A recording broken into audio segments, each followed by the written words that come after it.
오늘 이 시간은 면접 마스터 클래스라는 제목 하에 여러분들과 진행을 할 건데, 사실 저도 이 제목을 하면서 되게 걱정이 많이 됐어요. 제가 우리 교수님이 소개해 주신 것처럼 2000년도에 직업상담사 자격증을 따서 현재 25년간 현직에 재직을 하고 있는 편이긴 한데, 이 마스터 클래스라는 의미 자체가 가장 최고를 뜻하는 표현이라고 해요. 그래서 내가 이런 표현을 해도 될까라고 했는데, 제가 여러분들을 위해서 일을 열심히 하면서도 2주 동안 여러분들을 위한 자료를 만들었거든요.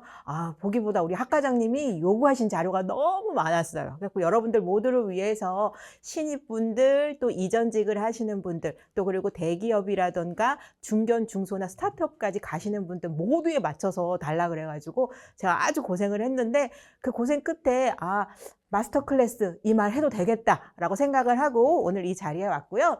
저는 지금 현재는 여러분들 다 아실 거예요. 이름 잡코리아라는 회사에서 커리어 디렉터로 근무를 하고 있고, 커리어 디렉터는 사실 지금 우리나라에 딱 2명 있어요. 저희랑 원티드라는 회사에서만 이 호칭을 지금 쓰고 있는데, 아까도 말씀드린 것처럼 저는 2000년도에 직업상담사가 처음 나왔을 때 1회 직업상담사를 따고 나서 기업에서 인사팀에서 근무를 하고 있었고, 최근에 한 15년 정도는 청년층 대상으로 진로 및 취업 강의를 주로 담당을 하고 있었습니다. 그리고 또 저희가 진로나 취업 강의를 하다 보니까 이제 본의 아니게 심리와 관련된 공부들도 조금 많이 했어요. 그래서 제가 그동안 인사 담당자로서, 그리고 또 요즘 같은 경우에는 외부에 채용 전문가가 들어간 면접을 보고 있거든요.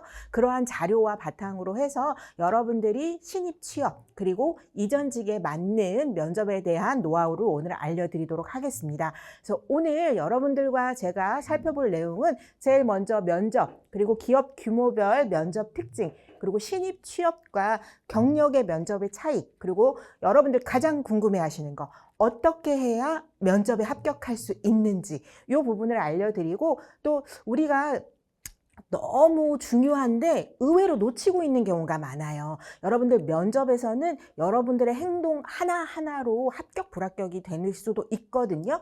사실 하나의 행동을 했다고 무조건 떨어지는 건 아닌데, 그 하나의 행동이 정말 심각한 행동이면 떨어질 수 있어요. 근데 내가 소소한 거라서 간과했던 면접 매너들이 있는데, 그런 것까지 얘기해 드린 다음에 마지막으로 여러분들한테 Q&A 질문을 받을 예정입니다.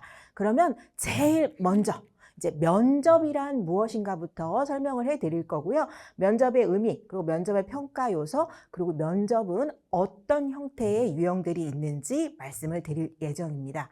자, 여러분들 2024년에 저희 잡코리아에서 구직자분들한테 채용 단계 중에서 가장 어려운 단계가 뭐냐, 그래서 서류도 있고요, 면접도 있고 여러 가지가 있는데 가장 어려운 게 뭐냐라고 물었을 때 구직자의 46%는 면접이 가장 어렵고, 면접에서 가장 어려운 질문은 뭐냐라고 했을 때 우리 회사에서 왜 당신을 뽑아야 하느냐, 이런 질문 받는데 상당히 어렵죠. 그리고 또 우리나라 특성상 좀 약간 겸손? 이런 게 많기 때문에 면접이라는 자리에서 저를 왜 뽑아야 돼요? 혹은 이 지원자에 비해서 내가 뽑혀야 되는 이유가 무엇이라고 생각하십니까? 이렇게 본인을 PR할 시간을 주시는데 잘 못하는 경우가 많아요, 사실상.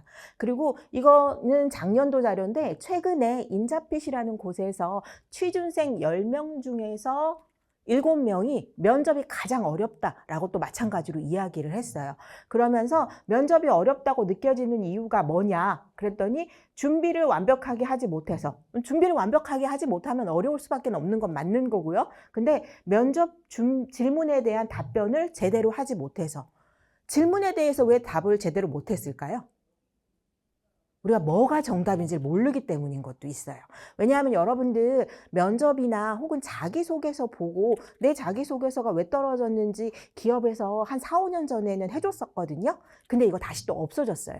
그리고 면접을 보고 나서 국가기관, 공공기관 같은 경우에는 면접 점수를 알려달라고 민원을 제기할 경우에만 주시는 거고요. 사실상 그 민원에서도 구체적인 답변이 없거든요.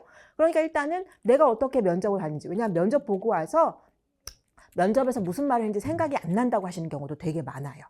그리고 내가 정말 답을 제대로 했는지 이거에 대해서 파악을 못하는 경우도 많거든요.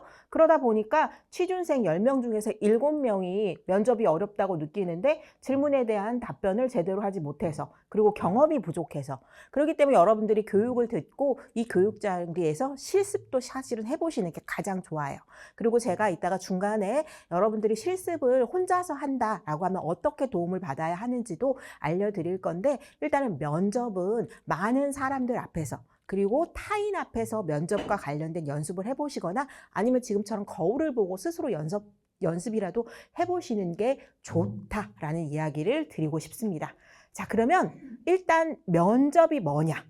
일단 면접의 사전적 의미로는 서로 대면해서 만난다라는 이야기로, 넓은 의미로는 인터뷰라고도 얘기를 하고요. 우리나라는 면접, 채용의 하나의 프로세스인 단계, 면접 시험을 그냥 면접 본다 이렇게 표현들을 많이 하는데, 요 면접이 중요한 이유는요.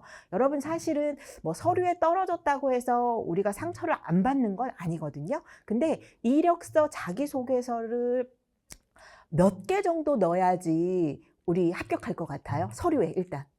이력서, 자기소개서. 저희 잡코리아에서 나온 통계에 따르면은 여러분들 예를 들어서 청년 구직자분들이 100개 정도 이력서를 넣거든요. 이제 6개월 정도의 우리가 공채 기간이나 이럴 때 봤을 때. 그럼 100개 정도 넣었을 때 서류 몇 개 붙을 것 같으세요? 10개. 그거보단 조금 높아요. 몇 개 붙을까요? 그거보다 조금만 더 올려주세요. 네, 20개 정도 붙어요. 그러면 20개 붙어서 1차 면접 있고 2차 면접 있고, 근데 코로나 때 또 생긴 게 뭐냐면 AI 면접, AI 역량검사라고 해서, 제가 지금은 잡코리아 있지만 그 전에 학교에 있었을 때 코로나 때 학생들이 울면서 선생님 기계가 저 떨어뜨렸어요. AI 면접을 얘기하는 거였거든요. 근데 처음에 2020년 초반에 코로나 때만 해도 AI 면접 같은 경우에는 합격, 불합격 당락에 영향은 안 미쳤어요. 그냥 인사 담당자가 하나의 볼 수 있는 자료였는데 2023년부터는 AI 면접도 합격, 불합격을 결정하는 요소로 지금 들어가 있거든요. 그래서 예전처럼 그냥 단순하게 1차 면접, 2차 면접이 아니라 요즘은 AI 역량 검사라고 해서 AI 게임과 더불어서 AI 면접까지도 하나의 채용 단계로 들어갔고요. 또 면접에서도 이따 뒤에 설명을 드리겠지만 PT 면접이라든지 토론 면접이라든지 영어 면접, 외국어 면접 되게 다양하게 들어가 있거든요. 근데 아까 100개 넣어서 서류에 20개를 붙었어요. 정말 어렵게 붙었거든요. 그럼 여기서 면접까지 가서 최종 합격을 하는 비율은 얼마나 될까? 여러분들 예전에 취업이 되게 잘 됐을 때 같은 경우에는요, 100개를 넣었을 때 서울의 주요 대학이라고 얘기하는 SKY나 뭐 서강대 이런 데 같은 경우에서 학생들이 한 40% 정도 붙었었거든요. 그래서 면접을 보고 나서 최종적으로 4개 정도 나왔을 때 흔히 말하면 골라서 간다 이랬어요. 그건 취업이 잘 됐을 때 얘기인 거고요. 지금은 여러분들 뉴스에 보시면은, 특히 어제 뉴스에도 나왔는데, 지금 IMF 때보다 더 안 좋게 건설업이라던가 제조업 쪽에서 사람을 안 뽑는다, 그런 얘기 되게 많이 나오고 있잖아요. 이렇게 20개의 서류가 붙어서 이 친구들이 최종적으로 합격하는 비율이 지금은 하나가 안 돼요. 요즘 상황에서는. 그러면 여러분들 서류까지는 다 붙었는데 이제 면접만 보면 되는데 떨어지면 정말 속상하겠죠. 그래서 학생들 같은 경우, 특히 청년 구직자분들이 취업과 관련된 스트레스를 많이 받아가지고, 제가 상담했던 학생들 같은 경우 안면마비도 오기도 하고 막 그랬어요. 왜냐하면은 내가 거의 다 산을 올랐는데 떨어진 거예요. 그래서 면접은 채용 프로세스의 마지막 단계이기 때문에 가장 중요한 부분인 거고요. 또 이 면접에서는 주로 지원자의 인품, 언행, 그리고 조직에 융화 가능한 부분이나 지식을 체크하는 구술 시험이에요. 여러분이 서류 같은 경우에는 요즘 챗 GPT의 도움도 많이 받을 수 있고요. 또 뭐 시간만 된다면 또 여러 번 할 수 있거든요. 근데 딱 면접은 정해진 시간에 또 대면으로 진행을 하기 때문에 여러분들이 많은 노력과 준비를 해 놓으셔야지. 그리고 또 그렇지 않아도 긴장을 많이 하시는 분들 같은 경우에는 대면 면접에서 잘 못하는 경우가 되게 많아요. 그래서 여러분들한테 면접의 의미와 중요성을 안내 드리는 거는, 면접은 채용 프로세스 프로세스의 가장 마지막 단계이고 직접 면대면으로 구술시험으로 보고 있기 때문에 여러분들이 많은 준비를 하셔야 합니다라는 이야기를 해드리고자 하는 겁니다.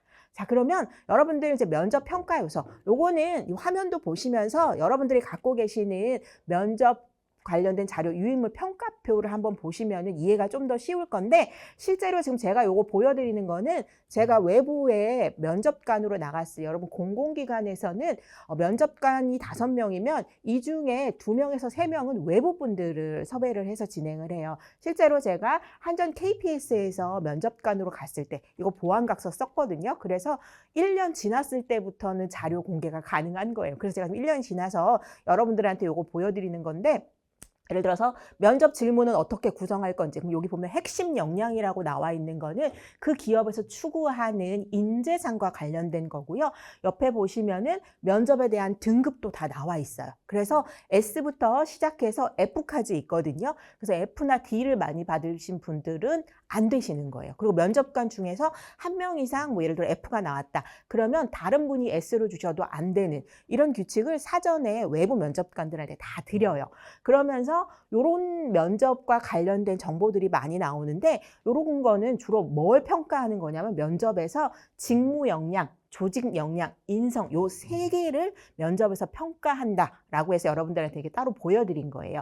일단은 요즘은 직무 중심 채용이라는 표현들 여러분들 많이 들으셨을 거예요. 그리고 블라인드 채용 이런 얘기들 많이 들으셨을 건데, 면접을 볼 때 직무 위주로만 사람을 뽑아서 직무와 관련된 지식, 기술, 그리고 실무 경력이나 프로젝트 경험. 그래서 여러분들 요즘 왜 중고 신입 뽑는다 이런 표현들 많이 하셨을 거고, 최근에는 신입보다 경력직을 더 선호하는 이유 자체가 신입은 들어와서 교육을 시켜야 되는 거지만 지금 이직이라든가 이런 경력자분들 같은 경우에는 이미 기존의 회사에서 조직과 관련된 거, 그리고 또 어떠한 직무를 하셨는지에 대한 역량이 있기 때문에 그런 걸 다 평가할 수 있거든요. 요즘은 직무 중심 역량 채용이 가장 대세다. 그리고 이제 2번째로 요즘 가장 많이 나오고 있는 게 조직 역량이라고 해서 핏한 사람, 문화 적합성이라는 표현들을 많이 하고 있는데, 우리 회사의 문화와 일치하는 사람을 뽑는 게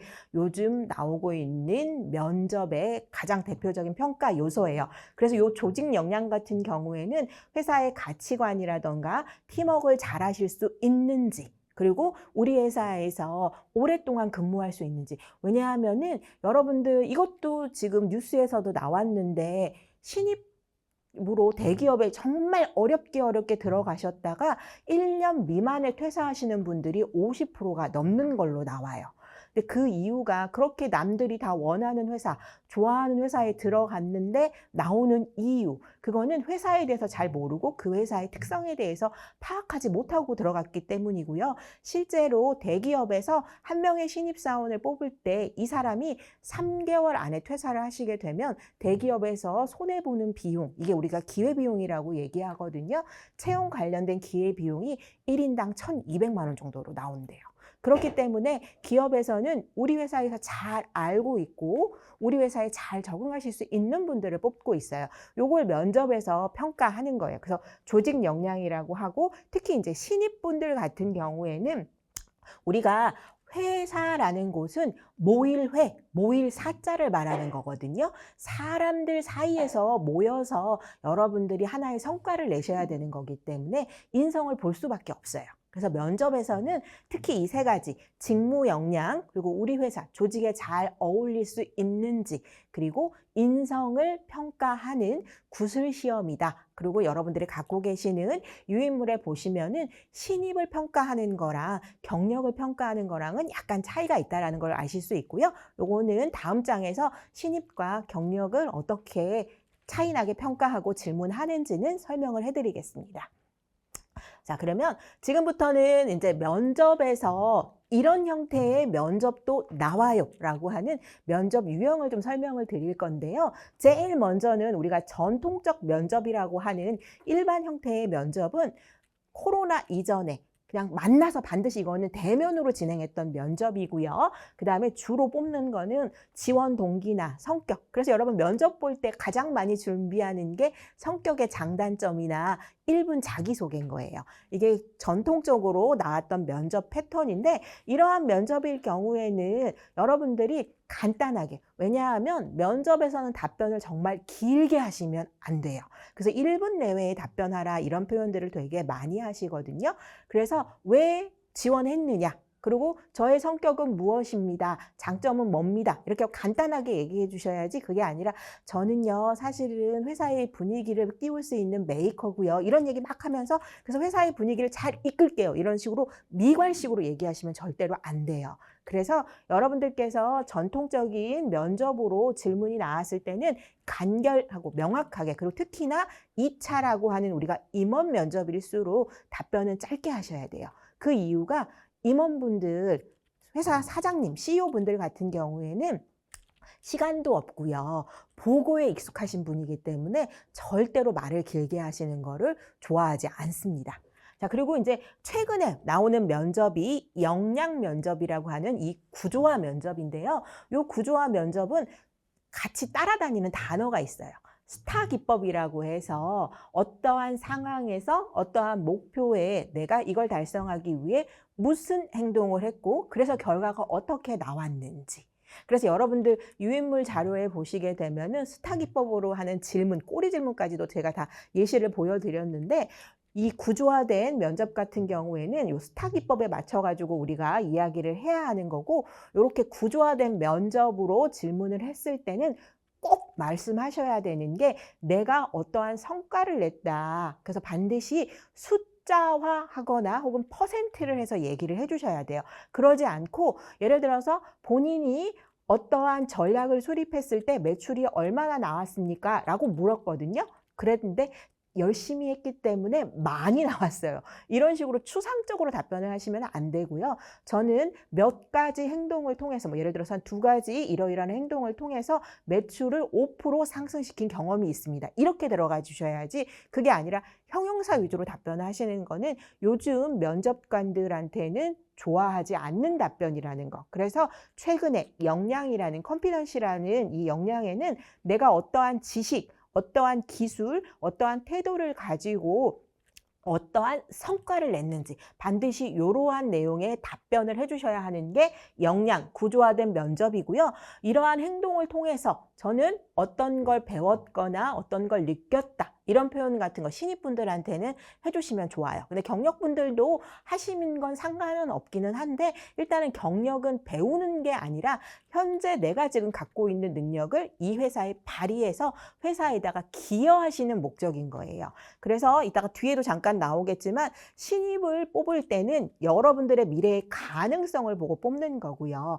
경력자로 이전직을 하시는 분들은 현재의 나의 역량을 보고 뽑는 것이다 라고 해서, 특히나 직장을 지금 옮기시는 분들 같은 경우에는 본인이 현재 하고 있는 일에서 어떠한 성과를 냈는지 이걸 가능하시면 수치화 하시는 게 가장 좋다라는 거 잊지 않으셨으면 좋겠고, 이게 요즘 트렌드인 구조화, 역량 면접에 맞는 답변이다라고 말씀을 드리는 겁니다. 그리고 이제 이 3번째 같은 경우에는 최근에는 면접 형태가 되게 다양해요. 그럼 여러분들 혹시 우리 음식 만드는 회사 같은 경우 요리 면접한다, 이런 얘기 혹시 들어보신 적 있으세요? 아니면 뭐 산행 면접, 그 혹시 맥주를 먹으면서 하는 면접을 본다, 이런 얘기 들어보신 적 있으시죠? 맨 끝에 선생님 고개 끄덕끄덕 해주셨는데, 지금은 그래도 요런 정도인데 예전에는 1박 2일로 합숙 면접도 진행을 했어요. 그래서 왜 공 굴리기라던가 왜 이렇게 던져가지고 박 터트리는 거 있잖아요. 이런 것도 하고 했었거든요. 근데 이제 그런 거 하면서 처음부터 면접관이 체크를 하시진 않고요. 처음엔 누구나 다 열심히 해요. 박수도 되게 열심히 치고 응원도 막 하고 그러거든요. 근데 한 3분의 2쯤 지났을 때부터 면접관들이 매의 눈으로 해서, 아, 저 사람은 조금 지나니까 박수도 잘 안 치고 또 활동도 적극적이지 않는다, 이런 식으로 체크를 했는데, 요즘 코로나 이후로 이런 합숙 면접은 없어졌어요. 그리고 또 토론 면접도 코로나 이전엔 되게 많았다가 지금은 토론 면접은 잘 하지는 않아요. 토론이나 토의는 잘 하지 않고 PT 면접 같은 경우에는 아직도 많이 하는데, 여러분들 이런 PT 면접을 하는 이유는 어떤 거냐면, 여기 지금 회사 생활 하시는 분들, 하셨던 분들이 좀 많아 보이는데, 여러분들 내가 회사에서 무슨 일을 할 때 상사한테 나의 아이디어나 의견에 대해서 설득하잖아요. 우리가 그런 걸 되게 많이 하거든요. 설득을 하다 보면 그냥 근거 없이 감으로 아, 팀장님 이거 한번 해보면 좋겠어요. 이렇게 할 수가 없잖아요. 어떠한 근거 같은 걸 바탕으로 논리적 구조화의 이야기를 해야 되거든요. 근데 그러지 않고 뜬구름 없이 혹은 그냥 감정적으로 직감적으로 얘기를 하는 경우들이 많기 때문에 요런 걸 하지 못하게 하기 위해서 회사에서는 실무 중심의 면접으로 코로나 이전에는 아까 말한 토론, 토의, 뭐 합숙 면접 이런 거 많이 했다가 코로나 지나면서 면접이 많이 바뀌었거든요. 그리고 이런 토론이나 합숙 면접을 하다 보니까 돈이 많이 들어요. 사실 PT 면접도 많은 시간과 돈이 들어가기는 하는데 다른 면접은 없앴는데 토론 면접 이런 건 없어졌지만 PT 면접을 지금까지 하는 이유는 이 PT 면접을 통해서 논리적 접근, 어떤 문제가 있는데 이러한 대안에 맞춰서 어떤 결과가 나올지 이런 거를 회사 생활에서 팀장이라던가 임원이라던가 윗사람들한테 설득하는 걸 어떤 방법으로 하는지 미리 알아보려고 어려운 시간 혹은 많은 돈이 들어도 지금도 PT 면접은 계속 진행이 되고 있어요. 그래서 여러분들한테 제가 이 이야기를 해드리는 이유는 최근에 면접 형태는 회사에서 벌어질 것 같은 거, 회사에서 할 수 있을 것 같은 실무 과제를 직접 주고 그리고 또 경력직도 마찬가지거든요. 전 회사에서 내가 많은 성과를 냈다고 얘기를 해요. 사실은 검증할 수도 있기는 하지만 우리가 믿고 면접을 보는 거잖아요. 근데 실제로 전 회사에서 다 제가 했어요 라고 했는데 막상 우리 회사 와서 보니까 아는 게 아무것도 없는 경우도 꽤 있거든요. 그래서 이런 미니 과제 같은 거라든지 과제를 주고 이 사람이 어떤 식으로 하는지 파악하는 형태의 면접을 해요.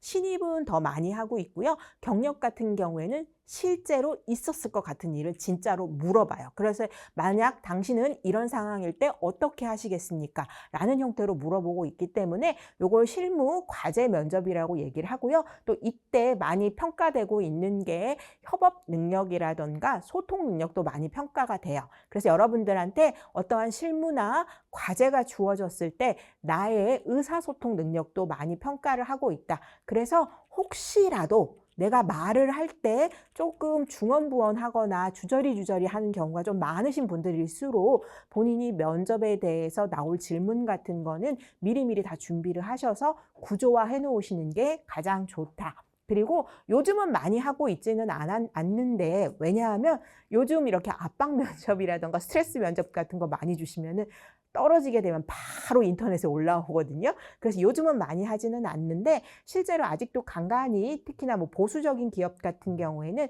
압박이나 스트레스 면접을 해요. 근데 면접에서 이렇게 압박이나 스트레스 면접을 하는 것도 나름 이유가 있는데 왜냐하면 우리가 회사 생활할 때 항상 좋은 상태로만 회사 생활 할 수 없거든요.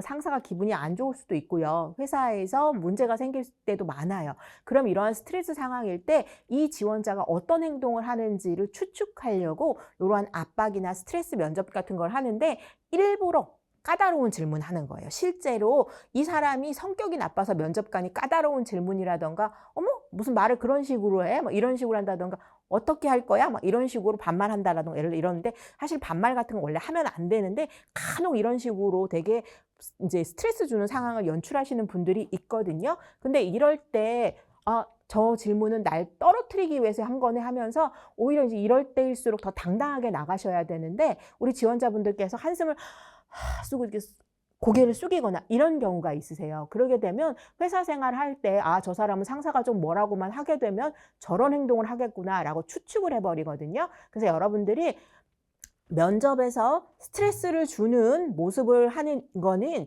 이때 어떤 행동을 할지 추측하려고 하는 거기 때문에 이럴 때일수록 면접관을 보시면서 부드럽게 미소 지으면서 오히려 차분하게 얘기해 주시는 게 좋아요. 이럴 때 스트레스 반응이 어떻게 나오는데 이때 막 저것도 못 알아들어. 어머 저렇게 말해. 막 이런 식으로 하고 눈 내리깐다던가 이런 식으로 하시면은 안 되신다는 거예요. 아시겠죠? 이제 자, 그러면서 요거는 이제 기술 면접인데 최근에 IT와 관련된 쪽이라던가 디자인 쪽 같은 데서는 좀 많이 하고 있는 면접 형태예요.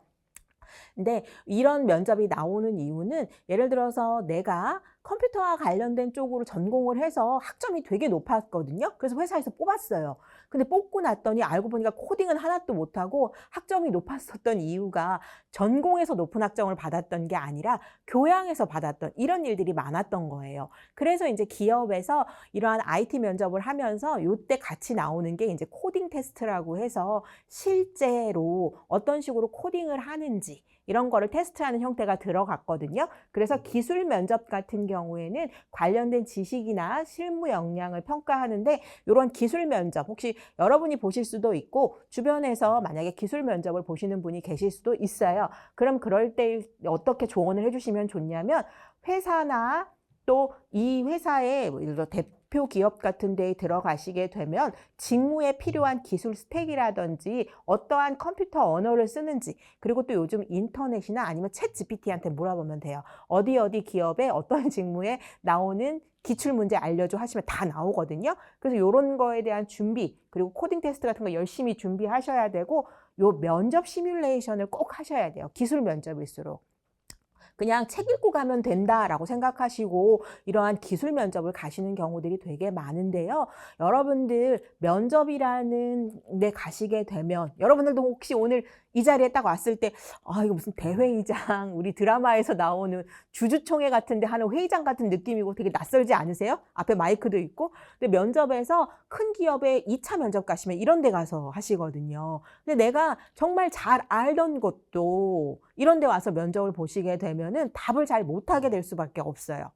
그리고 실제로 앞에 이제 면접관으로 앉아 계시는 분들이 모르시는 분이거든요. 사실상 따지고 보면 동네 그냥 아저씨일 뿐이긴 한데 사람이 장소가 주는 위압감 그리고 저 사람이 나를 선발할 수 있는 위치에 있는 사람이다 하면 되게 긴장할 수밖에 없거든요. 그러게 되면 책 많이 읽고 가가지고 했다고 해도 막상 그 자리에 가시게 되면 여러분들께서 실제로 입이 잘 안 떨어지는 경우가 많아요. 그래서 기술 면접뿐 아니라 여러분들이 면접을 앞두고 정말 꼭 가고 싶은 회사다라고 하시면은 이런 면접 시뮬레이션을 많이 하셔야 되는데 이러기 위해서는 질문과 답. 그래서 여러분들 유인물에다가 한 번씩 써보시도록 제가 그 템플릿을 해드렸던 거예요. 그래서 면접을 보러 가시기 전에는 반드시 시뮬레이션을 하시고 모의 면접에 많이 참여하시면 좋은데 여러분들 이런 모의 면접 같은 경우에는 너무 어렵게 생각하지 마시고 어디를 이용하시면 일단은 청년분들 같은 경우에는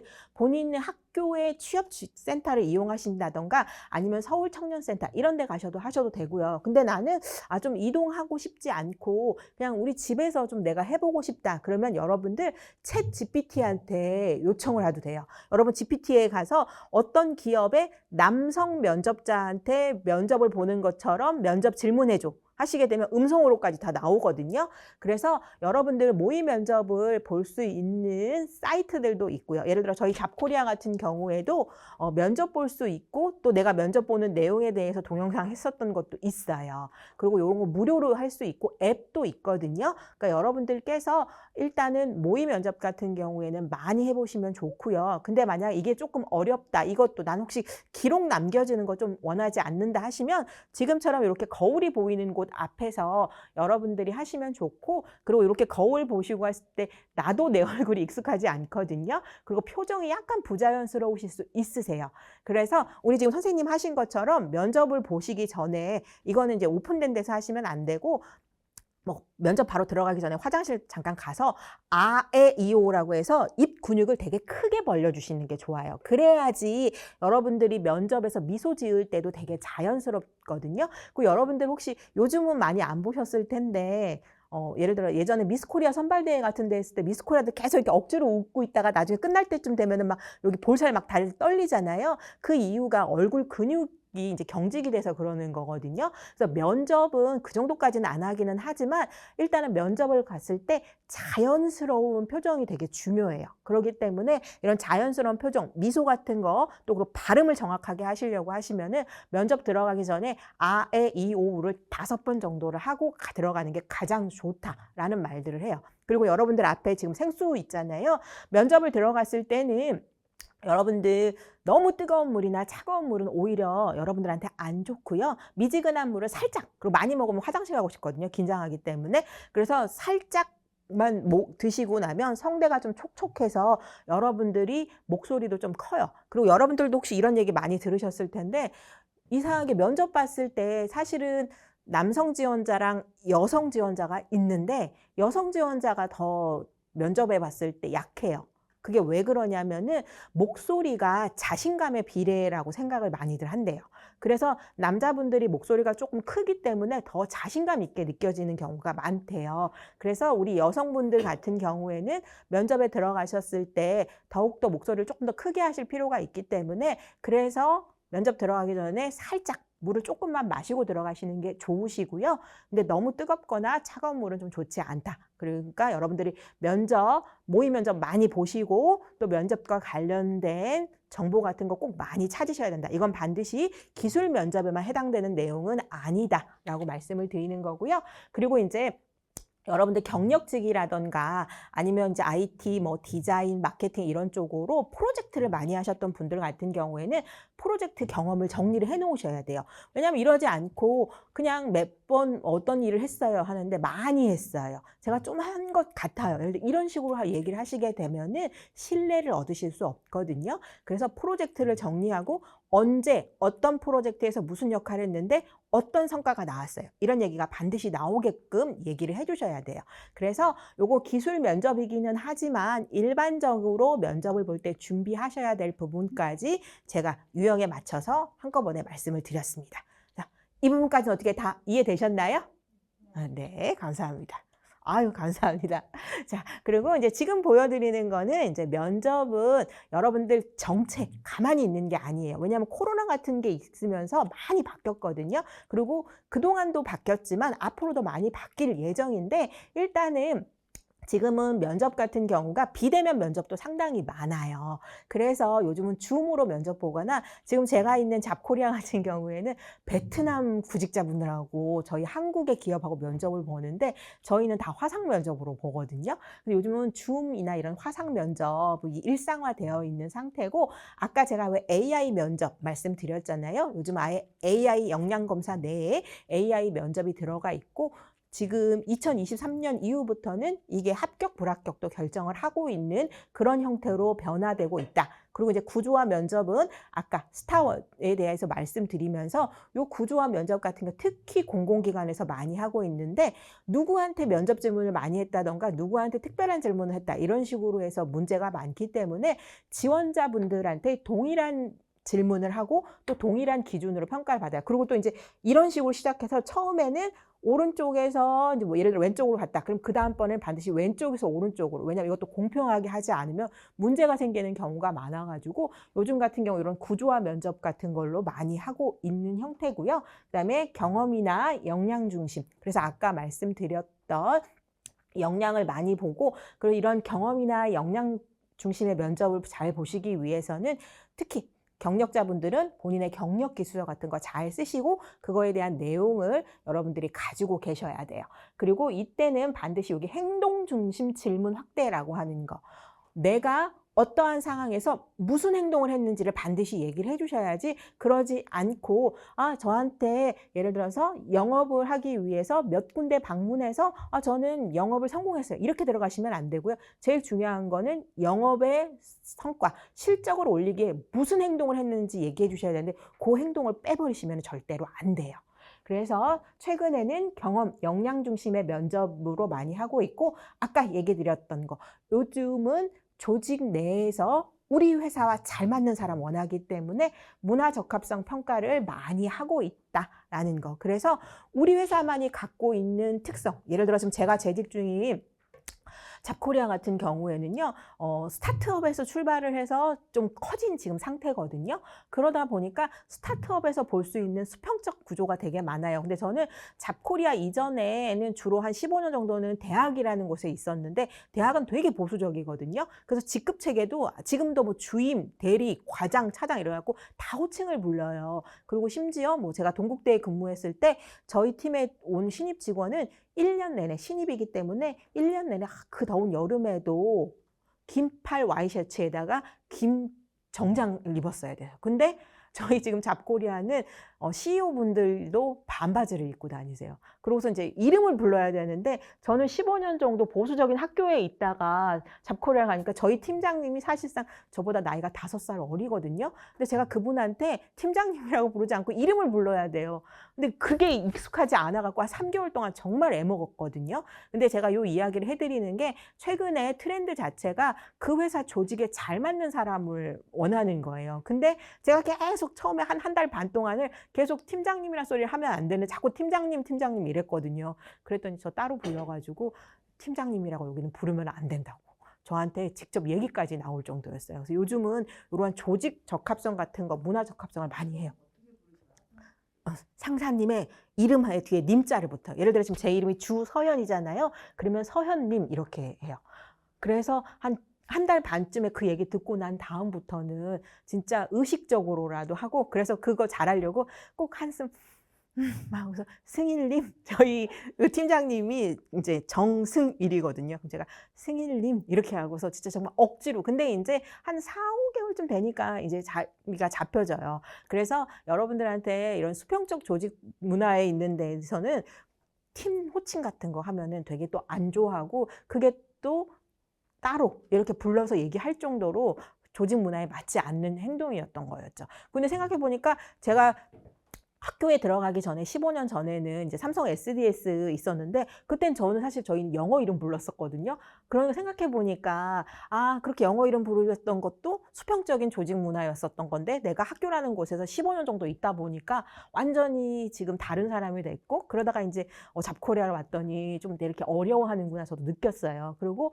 요즘 회사들에서 원하는 게 뭔지, 그래서 요즘 같은 경우 학교에서는 써보지 않았던 뭐 슬랙을 이용한다라든지, 이래서 정말 저도 처음에 잡코리아 와서 많이 어려웠었거든요. 근데 이제 적응은 되게 많이 되는 편이긴 한데, 제가 요 얘기를 해드리는 이유가 최근 트렌드 자체, 그리고 왜냐하면 이 조직 적합성이 맞지 않게 되면은 퇴사를 많이 하는 경우들이 생기기 때문에, 회사에서 예를 들어서 입사 한 달, 그리고 3개월, 6개월 이래서 온보딩 프로그램이라는 같은 걸 요즘 많이 해요. 근데 그 이유가 아까도 말씀드렸지만 직원 한 명을 뽑았는데 3개월 안에 나가면 1,200만 원의 손해를 보기 때문에 회사에서 그런 행동을 해요. 그래서 최소한 중견 이상이 됐을 경우에는 요즘은 조직 문화 관련된 것들을 많은 면접에서 평가 요소로 보고 있고요. 그리고 특히나 요즘 20대 분들 같은 경우에는 되게 뛰어나신 분들이 많거든요. 그러다 보니까 각자가 개인은 뛰어난데 팀으로 잘 못하는 경우가 있어서, 이런 조직 적합성을 볼 때 팀워크와 관련된 것들을 되게 많이들 물어요. 그리고 이제 저 같은 경우에도 나이가 많아서 기존과 완전 다른 산업, 그러니까 일은 똑같은데 산업 자체가 좀 틀린 곳에 왔거든요. 그리고 제가 아까 말씀드린 저희 팀장님보다 제가 5살 많고 저희 상무님보다 3살 많거든요. 그러니까 이제 나이 많은 사람 뽑으니까 불안할 거 아니에요. 부담스러울 거. 그래서 저도 면접 때 이런 조직 적합성과 관련된 걸 많이 물었어요. 그래서 혹시가 나이가 많지만 먼저 나가서 일할 수 있는지, 이런 질문들 되게 많이 받았거든요. 그래서 제가 여러분들한테 이런 얘기 해드리는 이유가 요즘 트렌드가 이런 조직 적합성이나 문화 적합성을 많이 보기 때문에 이 이야기를 해드리는 거고요. 요 DEI 면접 같은 경우에는 최근에 다양성, 형평성과 관련된 걸로 해서 성별이나 연령, 학력이나 편견과 관련 없이 사람을 뽑는 공정평가 문화 때문에 이러한 면접 교육들을 되게 많이 하고 있어요.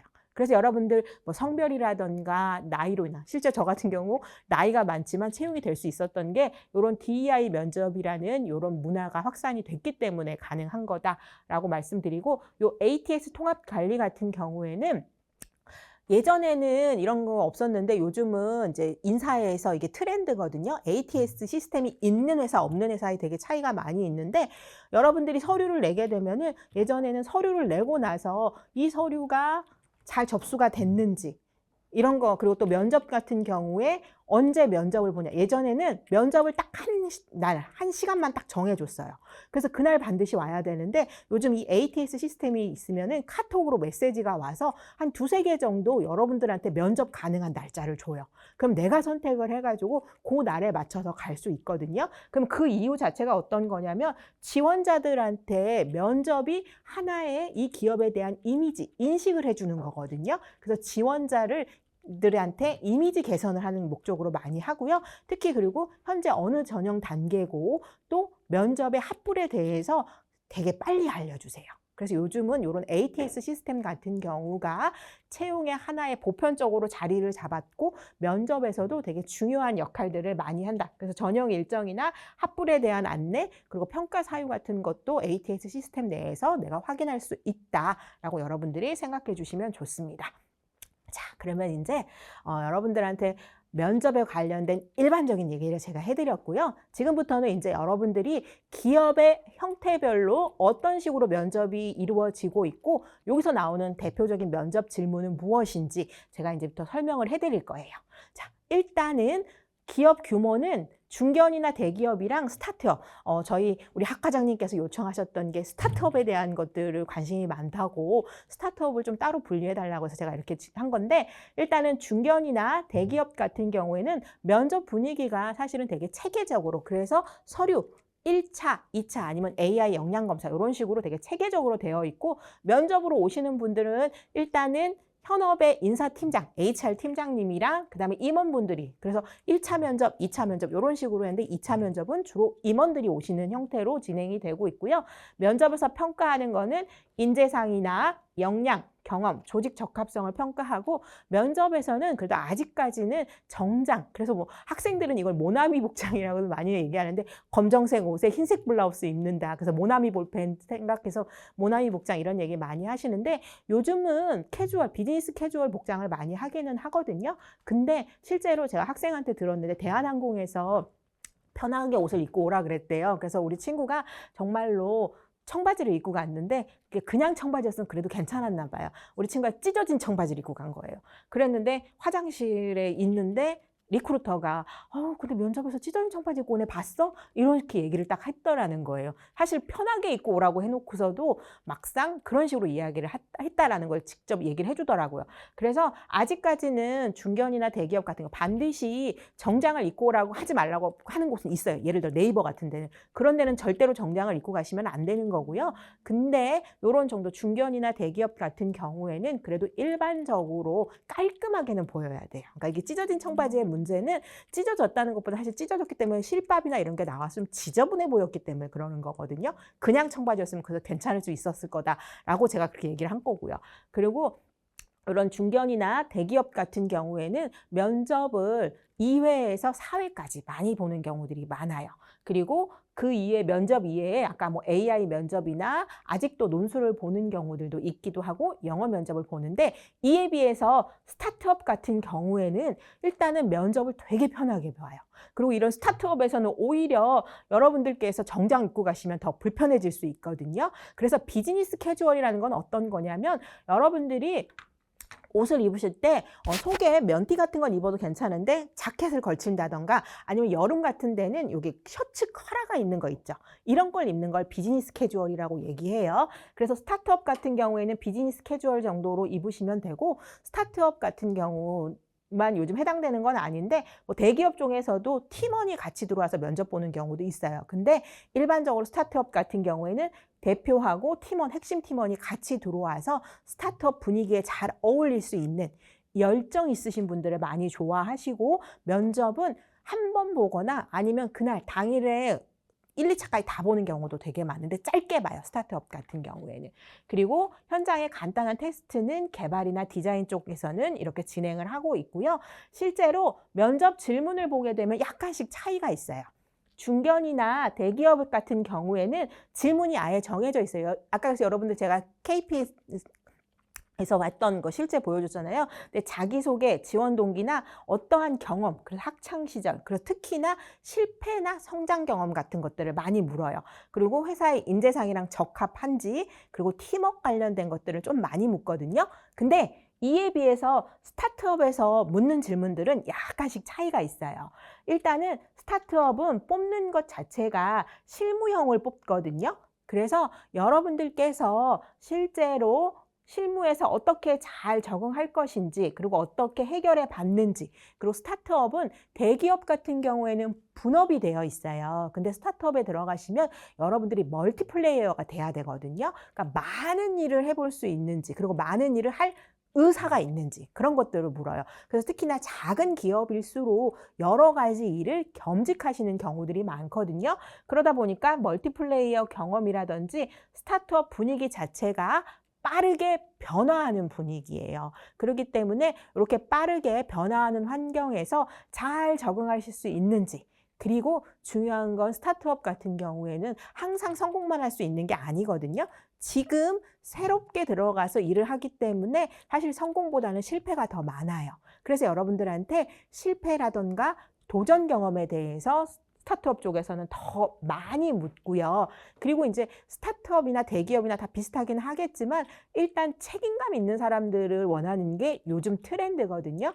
요거는 제가 스타트업에다가 책임감을 넣기는 했지만 사실 최근에는 신입분들이 단기 혹은 조기 퇴사가 많기 때문에 청년층한테도 많이 묻고 대기업에서도 책임감은 되게 중요하게 생각하는 가치예요. 그래서 책임감과 관련된 질문들도 많이 묻는데 이러한 책임감과 관련된 부분에 대해서 얼마나 어려운 상황에서도 어떻게 노력을 해서 나에게 주어진 임무를 완수했는지 이런 거 많이 묻거든요. 그리고 뭐 예를 들어서 여성분들 같은 경우 양육이라던가 이런 것 때문에 사실 이건 물으면 안 되는 질문이기는 한데 뭐 예를 들어서 자녀가 있을 경우에 뭐 자녀를 누가 보냐 이런 거 사실 묻는 이유 자체가 회사에서 아이로 인해서 혹시 중간에 그만둔다라든지 이런 거를 막으려고 확인하려고 그런 거 많이 좀 묻는 거거든요. 바람직하진 않고 이게 뭐 아이를 누가 봐준다 그래서 안심된다 이렇게 생각하실 필요는 없는데 회사 입장에서는 일부분 그런 의도도 있었다라는 거를 얘기를 해드리는 거예요. 그래서 일단은 스타트업 같은 경우에는 실무용으로 사람을 뽑고 또 실패나 도전 경험이 있는 분들, 그리고 그때 내가 무언가를 배웠는지, 그리고 빠르게 현장에 적응할 수 있는 사람을 원한다. 근데 중견이나 대기업 같은 경우에는 이미 정해진 항목 내에서 질문들이 들어가요. 표준화된 질문 경험, 그리고 많은 사람들이 함께 일하기 때문에 협업과 관련된 거에 대한 질문들을 많이 하고 있다라고 생각을 하시고 반드시 회사의 인재상에 맞는, 근데 이제 인재상에 너무 끼워가지고 맞추실 필요까지는 없어요. 근데 일단 회사에 인재상이 있다고 한다면 이런 부분은 확인을 하셔서 여러분들이 가능하면 답변해서 녹아내 주시면 가장 좋습니다. 자, 그리고 이제 요거는 이제 스타트업을 조금 자세하게 해주세요 라고 해가지고 제가 여러분들한테 설명을 드리는데 우리가 그냥 단순하게 스타트업 기업입니다 라고 하게 되면 이 스타트업도 되게 차이가 커요. 혹시 여러분들 여기 보시면 클랩이라는 회사 있는데 혹시 들어보신 적 있어요? 못 들어보셨어요? 맞아요. 왜냐하면 이건 처음 시작하는 단계이기 때문에 인터넷에 검색해도 안 나와요. 근데 이제 여러분들 여기 보시면은 당근마켓부터 조금 아시죠? 직방, 그리고 토스, 오늘의 집, 카카오페이. 사실은 카카오페이는 스타트업의 성숙 단계지만 사실 어떻게 보면 대기업보다 더 많은 연봉을 주기도 하거든요. 근데 스타트업으로 분류되어 있어요. 근데 여러분들이 제가 이 스타트업 5단계를 해드리는 이유는 일단은 생각한 것보다 스타트업이 되게 큰 회사들도 포함이 될 수 있다라는 거, 그리고 어느 단계냐의 스타트업이냐에 따라서 오히려 더 대기업보다 체계화된 공식화된 이런 표준화된 질문이 나올 수도 있기 때문에 여러분들한테 설명을 드리는 건데, 예를 들어서 아이디어만 지금 현재 갖추고 있는 이런 시드 단계에 있는 스타트업 같은 경우에는요, 함께 창업을 그러니까 흔히 말하면 파트너를 뽑는 경우가 더 많아요. 그래서 이런 단계 클랩이라든가 마인벤션 이런 데 같은 경우에는 정말 인터넷에도 안 나와요. 여러분들이 모르는 게 당연한 거고요. 근데 이제 여기에서는 같이 일할 사람. 그래서 이분들이 사람을 뽑을 때는 어떤 개념으로 질문들을 많이 하냐면, 우리는 이런 목적하에 회사를 설립을 하는데, 이런 거에 대한 서비스 혹은 제품, 이런 거에 대해서 당신의 의견은 어떠냐고 우리 회사하고 같은 사람을 원하는 거예요. 그래서 그런 비전에 대한 공감이나 그리고 우리 회사가 앞으로 성장을 하게 되면 내가 너에게 어떠한 걸 줄 것이다. 근데 그게 금전적인 게 아니라 비금전적인 거예요. 같이 우리가 성공하게 되면 나누자. 이런 개념이 더 커요.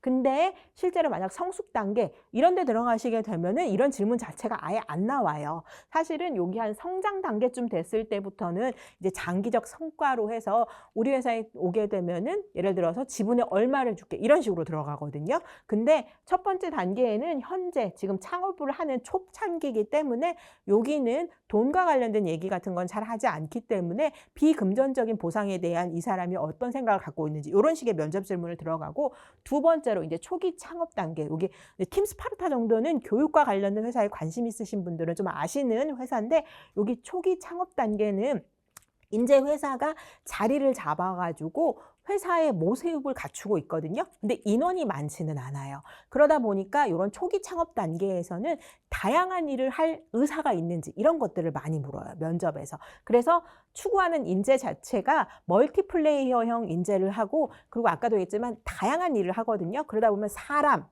시간, 돈이 부족한 경우들이 되게 많거든요. 그럴 때 어떻게 하실 겁니까? 하는 형태의 면접 질문들을 많이 하시는 거예요.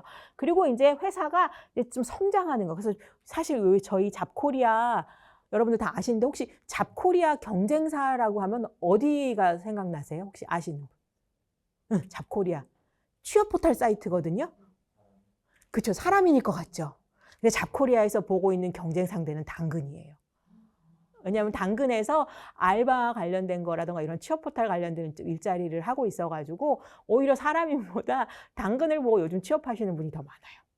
그래서 저희의 경쟁 상대인데요. 예를 들어서 이런 당근 마켓 같은 경우가 현재 성장하고 있는 대표적인 스타트업 기업인데, 요럴 때 같은 경우 지금 한참 성장하고 있기 때문에 이쪽은 지금 회사가 쭉쭉쭉 올라가고 있거든요. 그래서 우리 회사에서 계속 근속을 하게 되면 당신한테 어떤 보상을 줄 거거든요. 그러다 보니까 면접 때 회사에서 이루고 싶은 목표가 뭐냐? 왜냐하면 장기 근속을 할 것 같은 사람을 묻는 경우가 많아요.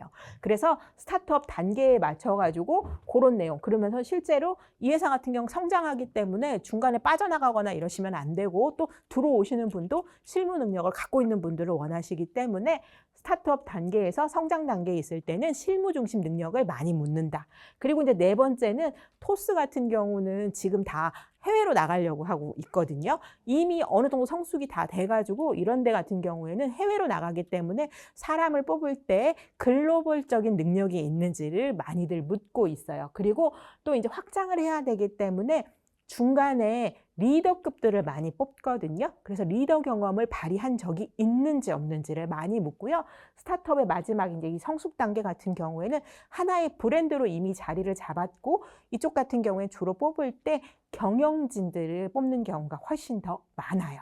그러다 보니까 다른 회사에서 실제로 해봤는데, 그래서 예를 들어 저희 잡코리아도 이 단계에 지금 해당이 되고 있는데, 저희 같은 경우에도 CEO분을 뽑았을 때, 저희 회사 같은 경우에는 잡코리아 유한회사인데, 저희 회사는 지금 실제로 홍콩이랑 호주 쪽에 있는 사모펀드가 회사를 소유하고 있고요. 저희 사장님 같은 경우에는 그들이 임명한, 그러니까 흔히 말하면은 기술 이사 전문 경영인으로 뽑거든요. 그래서 스타트업 단계가 커서 성숙 단계로 이미 들어갔을 경우에는 주로 경영진들을 많이 뽑고, 하나의 브랜드, 그래서 잡코리아 하면은 취업 포털 이런 식으로 해서 브랜드에 대해서 많이 알고 있구나, 충성도가 높은 사람들을 뽑는다라고 생각하시면 돼요. 그래서 여러분들이 그냥 스타트업으로 가 이렇게 얘기를 하고 준비해서, 스타트업은 수평적이고 조직 문화 같은 경우, 뭐 브랜드에 대한 충성도, 아니면 뭐 스타트업 같은 경우에는 좀 더 편안해, 그리고 또 많이 알고 있어, 도전 정신 좋아해, 예를 들어 이런 일반적인 생각으로 가시게 되면 안 되고요. 단계별로 묻는 면접 질문이 달라요. 그래서 여러분들이 일단은 스타트업에 대해서 자료 조사를 할 거라면은 스타트업에 대한 투자라든가 이런 걸 확인할 수 있는데 가장 좋은 게 더 VC라는 이 사이트고요. 그리고 내가 스타트업에서 좀 채용 관련된 거나 기업 정보를 좀 더 알고 싶다 하시면 로켓펀치라는 사이트 이용하시면 되게 도움이 될 수 있고요. 그리고 스타트업과 관련된 정보라든가 지원과 관련된 걸 살펴보고 싶다라고 하면 K-스타트업이라고 해서 중소기업 벤처에서 운영하거든요. 중소기업 벤처부에서 여기를 들어가셔서 여러분들이 정보라든가 또 어떤 것들을 지원하고 있는지 이런 거 살펴보시면 좋아요. 그래서 스타트업과 관련된 대표적인 사이트 3개 알려드렸으니까 이건 여러분들께서 활용하시면 좋다라고 말씀드리는 겁니다. 자, 그리고 이제 요거까지만 하고 우리 이제 중간에 조금 이제 실습하면서 좀 쉴 건데요. 일단은 여러분들이 신입으로 취업하시는 분도 있고 경력으로 이전직 하시는 분들이 있으실 거예요. 그럼 여기가 약간씩 차이가 지금 있거든요. 일단은 신입으로 취업을 하시는 분들은 아까도 제가 잠깐 얘기는 했지만 이분들은 회사에서 뽑을 때 이분들의 미래, 성장 가능성을 보고 신입들은 면접에서 평가를 해요. 그래서 주로 인성이나 잠재력, 그래서 면접 질문 같은 경우나 이런 것도 보시게 되면은 어떤 역량을 갖고 있는지, 그리고 무슨 포부가 있는지 이런 것 위주로 많이 묻는데 경력으로 내가 이전직을 한다라고 하시는 분들은 특징 자체가 뭐냐면 기존에 있었던 거하고 비슷한 쪽으로 가시게 되면 우리가 이직이라고 하고요. 완전히 바꾸는 걸 전직이거든요. 근데 조금 안타까운 게 우리나라 같은 경우에는 이직 문화는 많이 발달이 됐는데 전직은 지금 예전에 비해서는 많이 발달이 됐지만 아직 발달이 안 됐어요. 그래서 심지어 내가 예를 들어서 인사 업무를 했었는데 인사 업무가 이제 나한테 맞지 않아서 다른 업무를 하고 싶은 거예요. 그래서 영업으로 간다라고 했을 때 인사적 경력을 쳐주는 회사가 거의 없어요. 이게 바로 전직인 거고 내가 여기서 인사를 했다가 다른 회사에서 똑같은 인사 관련된 업무 한 거 이걸 이직이라고 하거든요. 이럴 때는 경력을 인정을 해주는데 우리나라는 사실상 전직에서 경력 인정을 좀 많이 안 해주는 그런 경우가 조금 많아요. 근데 그거 자체로 면접에서도 사실 나오거든요. 그래서 경력자 분들의 이전직을 했을 때는 가장 중요한 건 우리나라에서 면접 질문에서는 직무 관련된 걸 많이 묻고 그래서 실제로 무슨 업무를 어떻게 했는지 그리고 중요한 거는 성과가 뭔지 이거 계속 물어본다라는 거예요. 그래서 내가 동일한 업무로 다른 회사에 가서 일할 경우에는 특히나 직무기술서라든가 이런 경력기술서 내용 반드시 외워두시고 성과 중심으로 꼭 얘기할 수 있으셔야 된다는 거 잊지 마시고 신입은 잠재력 위주로 묻는다라는 거 꼭 생각해 주시면 돼요. 그래서 면접 질문 같은 경우에서는 신입분들은 지원 동기, 그리고 전공이라던가 인턴, 그리고 성격의 장단점, 그리고 목표, 어떻게 역량 키웠냐 이런 식으로 묻는다면 경력직 같은 경우에는 왜 이직하려고 했어요? 그리고 담당한 프로젝트에서 실적은 뭐였어요? 그리고 지금 갖고 있는 직무 능력은 무엇입니까? 그리고 또 이제 이전직에 따라서 직급이 있는 형태로 이직하시는 경우들이 많기 때문에 리더와 관련된 경험이라던가 조직관리 경험 등을 많이 물어요. 그래서 경력은 현재 바로 투입할 수 있는 거. 그리고 신입은 미래의 잠재성을 보고 면접에 대한 질문들이 나온다라고 생각하시면 되고 그래서 여러분들께서 이러한 면접을 잘 보시기 위해서 아까 이거 제가 기술 면접 때도 살짝 언급을 해드렸었는데 일단은 기업과 직무와 관련된 거 반드시 분석하시고 그리고 임원들은 보고에 익숙하기 때문에 짧게 말해야 된다라고 했죠. 그래서 두 가지식으로 그리고 상황, 과제, 행동, 결과에 맞춰서 구조화된 답변 그리고 여러분들 면접을 보실 때는 이런 비언어적 커뮤니케이션이 중요해요. 그래서 제가 아까 면접에 보러 가기 전에 화장실 같은 데 가서 얼굴 근육도 풀어야 된다 하는 얘기 요건 이따가 뒤에 여러분들 매너 쪽에서도 잠깐 얘기해 드릴 건데 일단 비언어적 커뮤니케이션이 되게 중요하다라는 부분하고 여러분들 모의 면접, 아까 제가 AI 활용할 수도 있다라고 얘기해 드렸잖아요. 이런 식으로 해서 면접 준비를 여러분들이 조금 해 놓으시면 좋다라고 말씀드리면서 여러분들이 이제 제가 두 갈식이라고 표현을 했더니 이게 정말 어떤 건지 잘 모르시는 경우들이 있어요. 그래서 제가 이거 샘플을 보여드리는 건데 우리가 두 갈식이라고 얘기를 하게 되면은 일단은 면접관이 질문을 할 거예요. 가장 도전적인 경험이 뭐예요? 라고 물으면은 그 말을 그대로 받아주시면 돼요. 가장 도전적인 경험은 무슨 동아리에 공모전에 참가해서 수상한 겁니다 하고서 질문한 내용을 바로 답을 해주시면 돼요.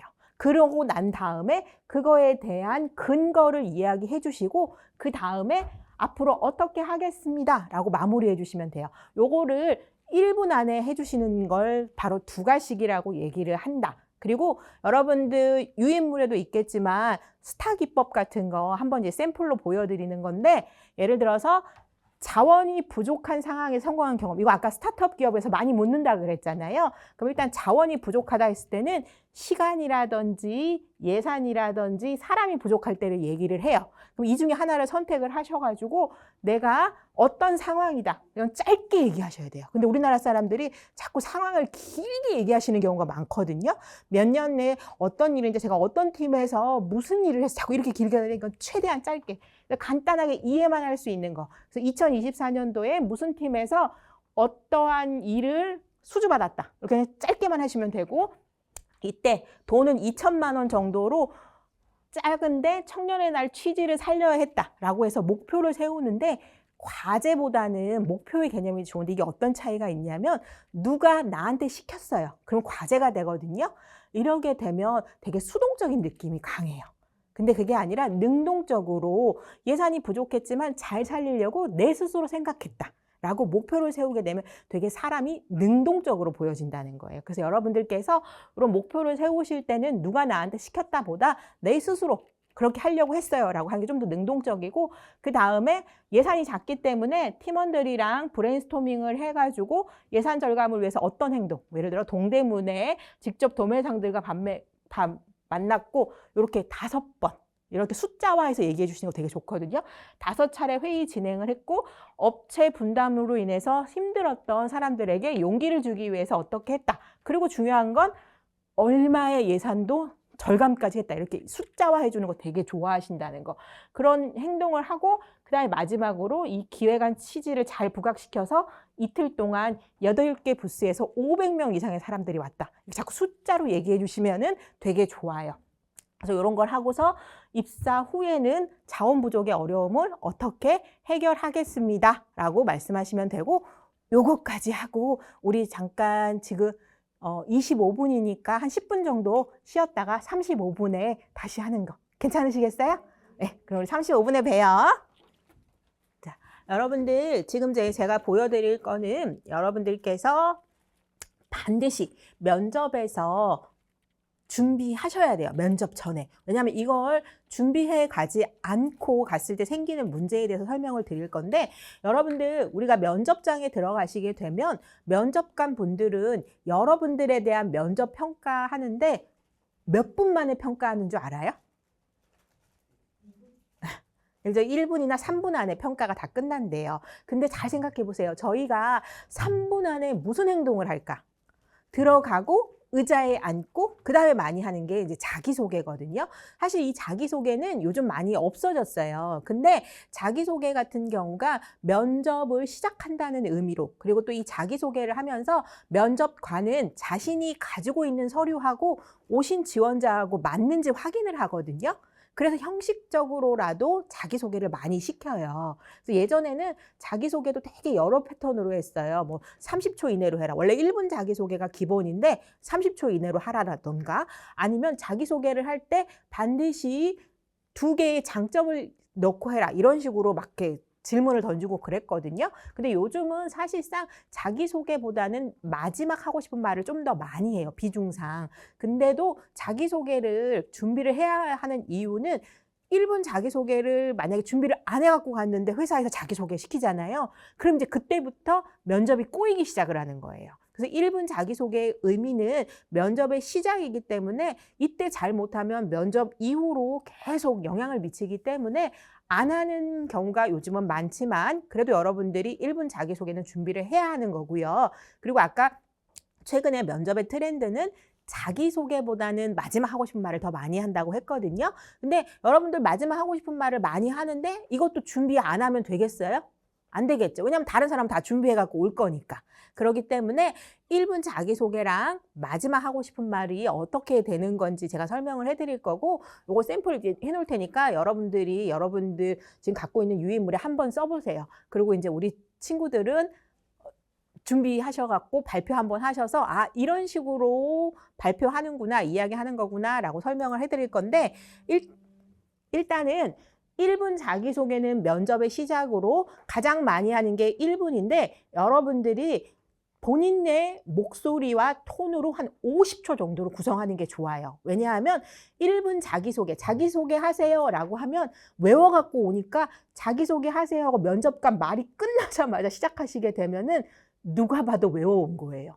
이런 거는 면접관들이 안 좋아하거든요. 그래서 면접관이 자기소개 해보세요 라고 하시면 마음속으로 하나, 둘, 셋, 셋이고 안녕하십니까 이렇게 들어가는 거거든요. 그래서 일단은 자기소개를 하실 때는 서론, 본론, 결론 이렇게 세 개를 구성으로 하신 다음에 서론에는 인사하고 반드시 들어가셔야 되는 거는 어떤 직무에 지원한 누구입니다. 요 정도만 하시면 돼요. 근데 이제 여기에 여러분들 회사 이름 넣는 경우도 있는데 면접 볼 때는 회사 이름은 필요 없어요. 그 회사에서 한 것, 직무는 다를 수 있거든요. 그래서 회사 이름은 넣지 않기, 근데 직무는 넣는다. 그리고 이름 넣는다. 근데 이제 이 이름 앞에 예를 들어서 땡땡사의 성장을 위해 함께 달릴 이런 표현 같은 거는 옛날에 많이 했어요.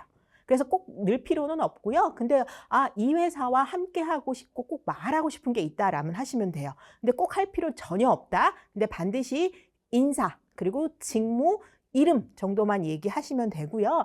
그 다음에 본론에는 내가 이 직무에 필요한 대표적인 역량 두 가지 있다. 이 두 가지는 어디서 힌트를 얻으시면 좋냐면 여러분들 채용 공고에 나와 있는 직무 내용하고 우대사항이라고 있어요. 그 우대사항에 있는 내용을 이야기해 주시는 게 가장 좋아요. 그래서 이 사람을 뽑으려고 했었는데 뭐 예를 들어서 정부 사업을 해본 사람을 저희는 우대합니다 라고 채용 공고에 만약 나왔잖아요. 그러게 되면은 저는 전 회사에서 정부 사업으로 예를 들어서 9억 원짜리 사업을 2번 정도 수주한 적이 있다. 이런 얘기만 하면 된다는 거예요. 그래서 일단은 서론에는 인사, 직무, 이름, 그리고 본론에는 채용 공고에 나오는 지원 요건, 근데 가능하면 더 좋은 건 우대사항에 맞는 능력 2개 이야기하기, 그리고 마지막으로 결론 부분에는 내가 얘기한 2개에 대한 내용을 짧게 키워드화해서 이러이러한 능력을 바탕으로 회사에서 어떻게 능력을 발휘하겠습니다 하는 형태로 해서 구성하시면 되고, 요건 그냥 50초 정도만 하시면 돼요. 근데 질문으로 짧게 해도 되나요? 이런 말들도 하시거든요. 사실은 30초 내외로 자기소개 하세요 라고 하면 짧게 하셔도 돼요. 그때는 이제 역량 하나만 얘기하셔도 되는데 대부분 자기소개 하라고 했을 때는 1분을 기준으로 생각을 하거든요. 이때 너무 짧게 얘기하시게 되면은 회사에 오고 싶어 하는 의지나 열의가 없어 보여요. 그러니까 너무 짧아도 안 되고요. 근데 자꾸 1분을 강조하는 이유는 면접관이 하나의 질문에 가장 집중할 수 있는 시간이 1분이래요. 근데 1분을 넘어가서 얘기하잖아요. 그러면 주저리 한다는 느낌을 받기 때문에 자기소개뿐 아니라 모든 면접에서 답변은 1분 내외로 하는 거예요. 요건 아시겠죠? 네. 그리고 이제 마지막 하고 싶은 말은 면접이 끝났을 때 하는 거예요. 근데 이제 여러분들이 하시면 안 되는 행동이 있어요. 마지막 하고 싶은 말 하라고 할 때 앞전 면접에서 답변을 못한 경우가 있거든요. 그럼 이때 자꾸 이야기를 하는 경우가 있어요. 근데 이거 하면 안 되는 이유가 뭐냐면 마지막 하고 싶은 말 할 때쯤 되면은 면접관들은 여러분들에 대한 평가를 시작을 하거든요. 근데 이때 사실은 제가 아까 말씀드리지 못했던 부분이 있는데 이렇게 얘기하면 앞전에 저거 다 못했지 하고 면접관이 떠올리기 시작을 하거든요. 그렇기 때문에 마지막 하고 싶은 말은요. 여러분들이 앞전에 못했던 걸 또 반복한다던가 혹은 이 마지막 하고 싶은 말에 따로 준비한 게 없습니다. 감사합니다. 이렇게 끝나시잖아요. 이런 행동은 절대로 하시면 안 되고요. 마지막 하고 싶은 말은 30초 정도로 짧게만 하시면 되는데 어떤 형태로 하시냐면 예를 들어 이거는 이런 패턴 중에 하나 선택하시라는 의미예요. 일단은 감사의 인사. 이건 특히나 코로나 이후에 많이 나왔던 건데 우리가 사실 코로나 때는 사람을 만나는 게 되게 위험한 상황이었잖아요. 그래서 면접에 기회를 주신 부분에 대한 감사로 마지막 하고 싶은 말 때 많이 썼었고요. 그러지 않을 경우에는 나는 꼭 이 회사에 오고 싶다. 그 얘기를 해주시는 거거든요. 마지막 하고 싶은 말은. 그래서 여러분들이 1분 자기소개는 내가 어떤 능력이 있어요로 이야기하는 거고요. 마지막 하고 싶은 말은 똑같은 걸 하시는 게 아니라 회사에 오고 싶은 열의, 열정, 각오. 그래서 저는 이 회사에 오기 위해서 예를 들어서 집이 원거리다. 그럼 회사 주변에 방 시세를 알아봤다라든지 이렇게 회사에 오고 싶어하는 모습이라든지 아니면 마지막으로 회사에서 이루고 싶은 목표, 그래서 장기 근속이나 꼭 오고자 하는 의지를 보여줄 수 있는 각오 같은 거 이런 거를 30초 정도로만 짧게 하시면 돼요. 그래서 절대로 마지막 하고 싶은 말에는 준비한 게 없다라든지 그냥 뽑아주시면 열심히 하겠어요. 이렇게 두리뭉실하게 넘어가고 요즘 이런 트렌드는 절대 아니라는 거. 그래서 마지막 하고 싶은 말은 30초 내외로 면접에 기회를 주신 부분에 대한 감사라든지 아니면 회사에 꼭 오고 싶어하는 의지가 보여진다라든지 회사에서 이루고 싶은 각오 이렇게 얘기하시는 거예요. 아시겠죠? 네, 자, 그러면은 여러분들 이걸 바탕으로 해서 요 화면 띄워 놓을 테니까요. 지금 여러분들이 갖고 있는 유인물 있죠? 여기에 한번 짧게만 적어 보세요.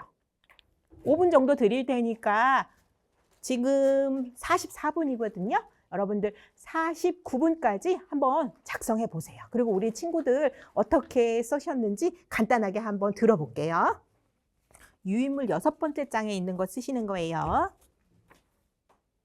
자, 혹시 자기소개 하실 수 있는 분? 좋아요, 좋아요. 우리 자, 한번 부탁드려 볼게요. 하면 되나요? 네. 안녕하십니까. 저는 시립 어린이집을 운영하고 있는 원장 조인숙입니다. 지난 5년간 원장으로서 국공립 어린이집 운영에 있어 영유아, 부모, 지역사회와 협력하며 안정적으로 하여왔습니다. 영유아들의 전인적인 발달을 위해 다양한 경험을 제공하였습니다. 우리의 미래인 영유아들이 민주시민의 기초가 되도록 최선을 다하겠습니다. 자, 일단 박수 한번 쳐드리고요. 이게 뭐든지 처음 하시는 분은 정말 용기 있는 분이시거든요. 자, 그래서 처음 뭐든지 하게 되면 되게 기억에 많이 남아요. 이런 거 되게 좋으신 거고, 지금 일단은 우리 선생님 같은 경우 목소리가 되게 또렷또렷하세요.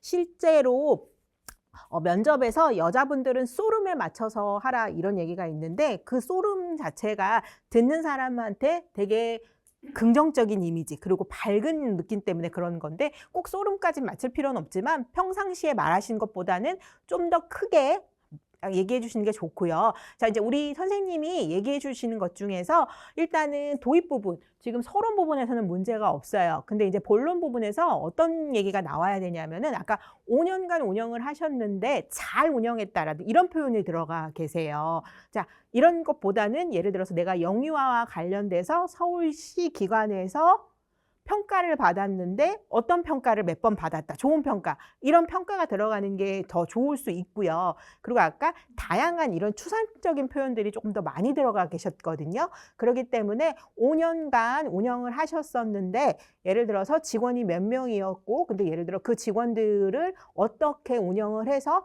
저희는 뭐 1년 동안 퇴사율이 얼마밖에 없었다. 라든가 예를 들어 이런 식의 이야기가 해주시게 되면은 수치화하게 되면은 더 잘 들릴 수 있고요. 그래서 내가 저런 사람이면은 우리가 어린이집이라든지 혹은 유치원을 위탁 맡겨도 되겠구나라는 느낌이 올 수 있게 얘기를 해주시는 거예요. 그리고 이제 그럴 때 발휘했던 이 능력을 바탕으로 향후 어떻게 기관을 운영할 수 있다라고 해서 이제 경력자시기 때문에 본인이 새롭게 하실 기관에 대해서 이루고 싶은 달성할 수 있는 목표, 포부, 비전 같은 걸 마지막에 결론 부분에서 함께 얘기해 주시면은 더 좋으실 수 있는 거죠. 예. 네. 자, 혹시 우리 두 분 친구 중에서 자기소개 하실 수 있는 분 계신가요? 그러면 자기소개 하세요. 응. 그리고 우리 옆에 있는 친구가 마지막 하고 싶은 말 하시면 되겠지. 자, 한번 들어볼까요? 안녕하십니까. 저는 IT와 디지털 콘텐츠 분야의 경험을 사회를 연결하고 사람을 돕는 데 쓰고자 새로운 도전을 시작한 문태일입니다. 저는 프로그래머로서의 경력으로 여러 IT 지식을 클라이언트들에게 제공하고 마케터로서 여러 콘텐츠 분야를 경험하며 풍부하고 많은 분야로서의 도전을 지원하고 응원할 수 있습니다. 성실함과 책임감을 바탕으로 디지털 복지 전문가로서 든든한 동료가 여러분의 동료가 되겠습니다. 자, 수고하셨어요. 자, 우리 딱 지금 보면은 신입분들이 일반적으로 하는 지금 자기소개를 하셨어요. IT와 관련된 디지털 쪽에서 마케팅과 관련된 일을 하고 싶다라고 했을 때 일단은 서론 부분이 지금 되게 길게 들어갔거든요. 여긴 짧아야 돼요. 너무 길게 들어가시거든요. 그래서 지금 거의 문장 2개 중에서 절반만 얘기를 해주시는 게 좋아요. 그래서 본인 안녕하십니다 하면서 본인의 이름 얘기까지 나왔을 때 사실은 가장 좋은 게 7초 안에 끝내시는 거예요. 근데 그게 지금 되게 길게 들어갔었고요. 이제 그 다음에 두 번째로 본론 부분에서 들어가셔야 되는 게 지금 현재 예를 들어서 전공이라던가 또 전공 내에서 지원하는 직무와 관련된 수업을 몇 개월 들었는데 단순히 수업을 들었다로 끝나시면 안 되고요. 그 수업에서 받았던 전공 내의 평균 학점이 들어가신다던가 아니면 전공 내에서 했던 프로젝트에서 잘하셨던 부분 같은 게 들어가 주셔야 돼요. 근데 그런 내용은 지금 다 빠져버렸거든요. 그래서 그런 내용 그리고 또 이제 IT와 관련된 쪽이시기 때문에 본인이 뭐 외부로 받았던 교육이 있을 수도 있거나 아니면 자격증을 취득하셨다라든지 공모전에 참여해서 수상을 받았다는 것도 있을 수도 있고요. 또 회사에서 신입할 때 가장 좋아하는 거는 아까 전직자하고도 비슷한 패턴으로 내가 간접 경험이거든요. 그래서 프로젝트를 하셨거나 인턴을 하셨다던가 이런 것도 제일 좋고요. 만약에 직무와 IT 쪽은 관련은 없지만 나의 노동력을 팔아서 일을 해보셨던 아르바이트 경험 같은 것도 괜찮아요.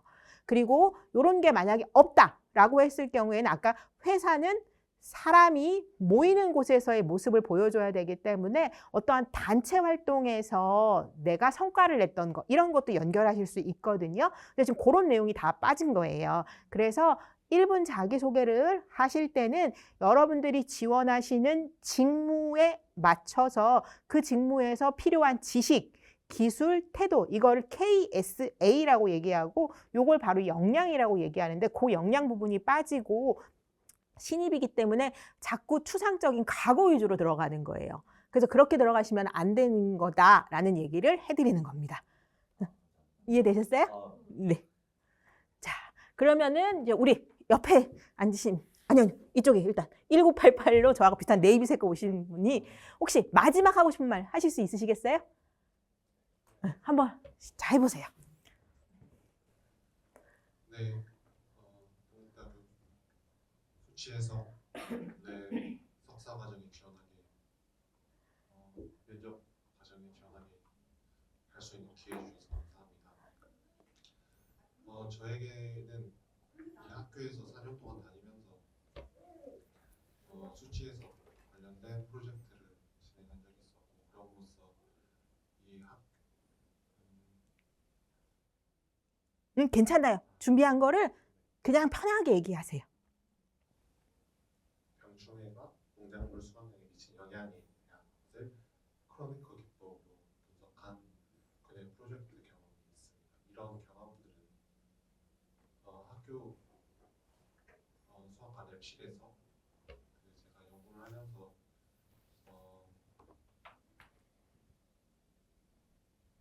랩실에서 진행하는 수많은 문제나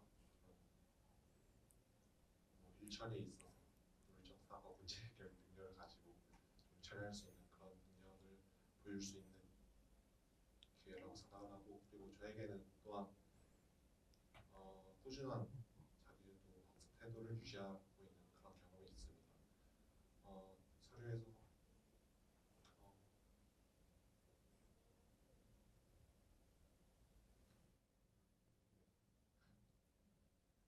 그거까지만 할래요? 네.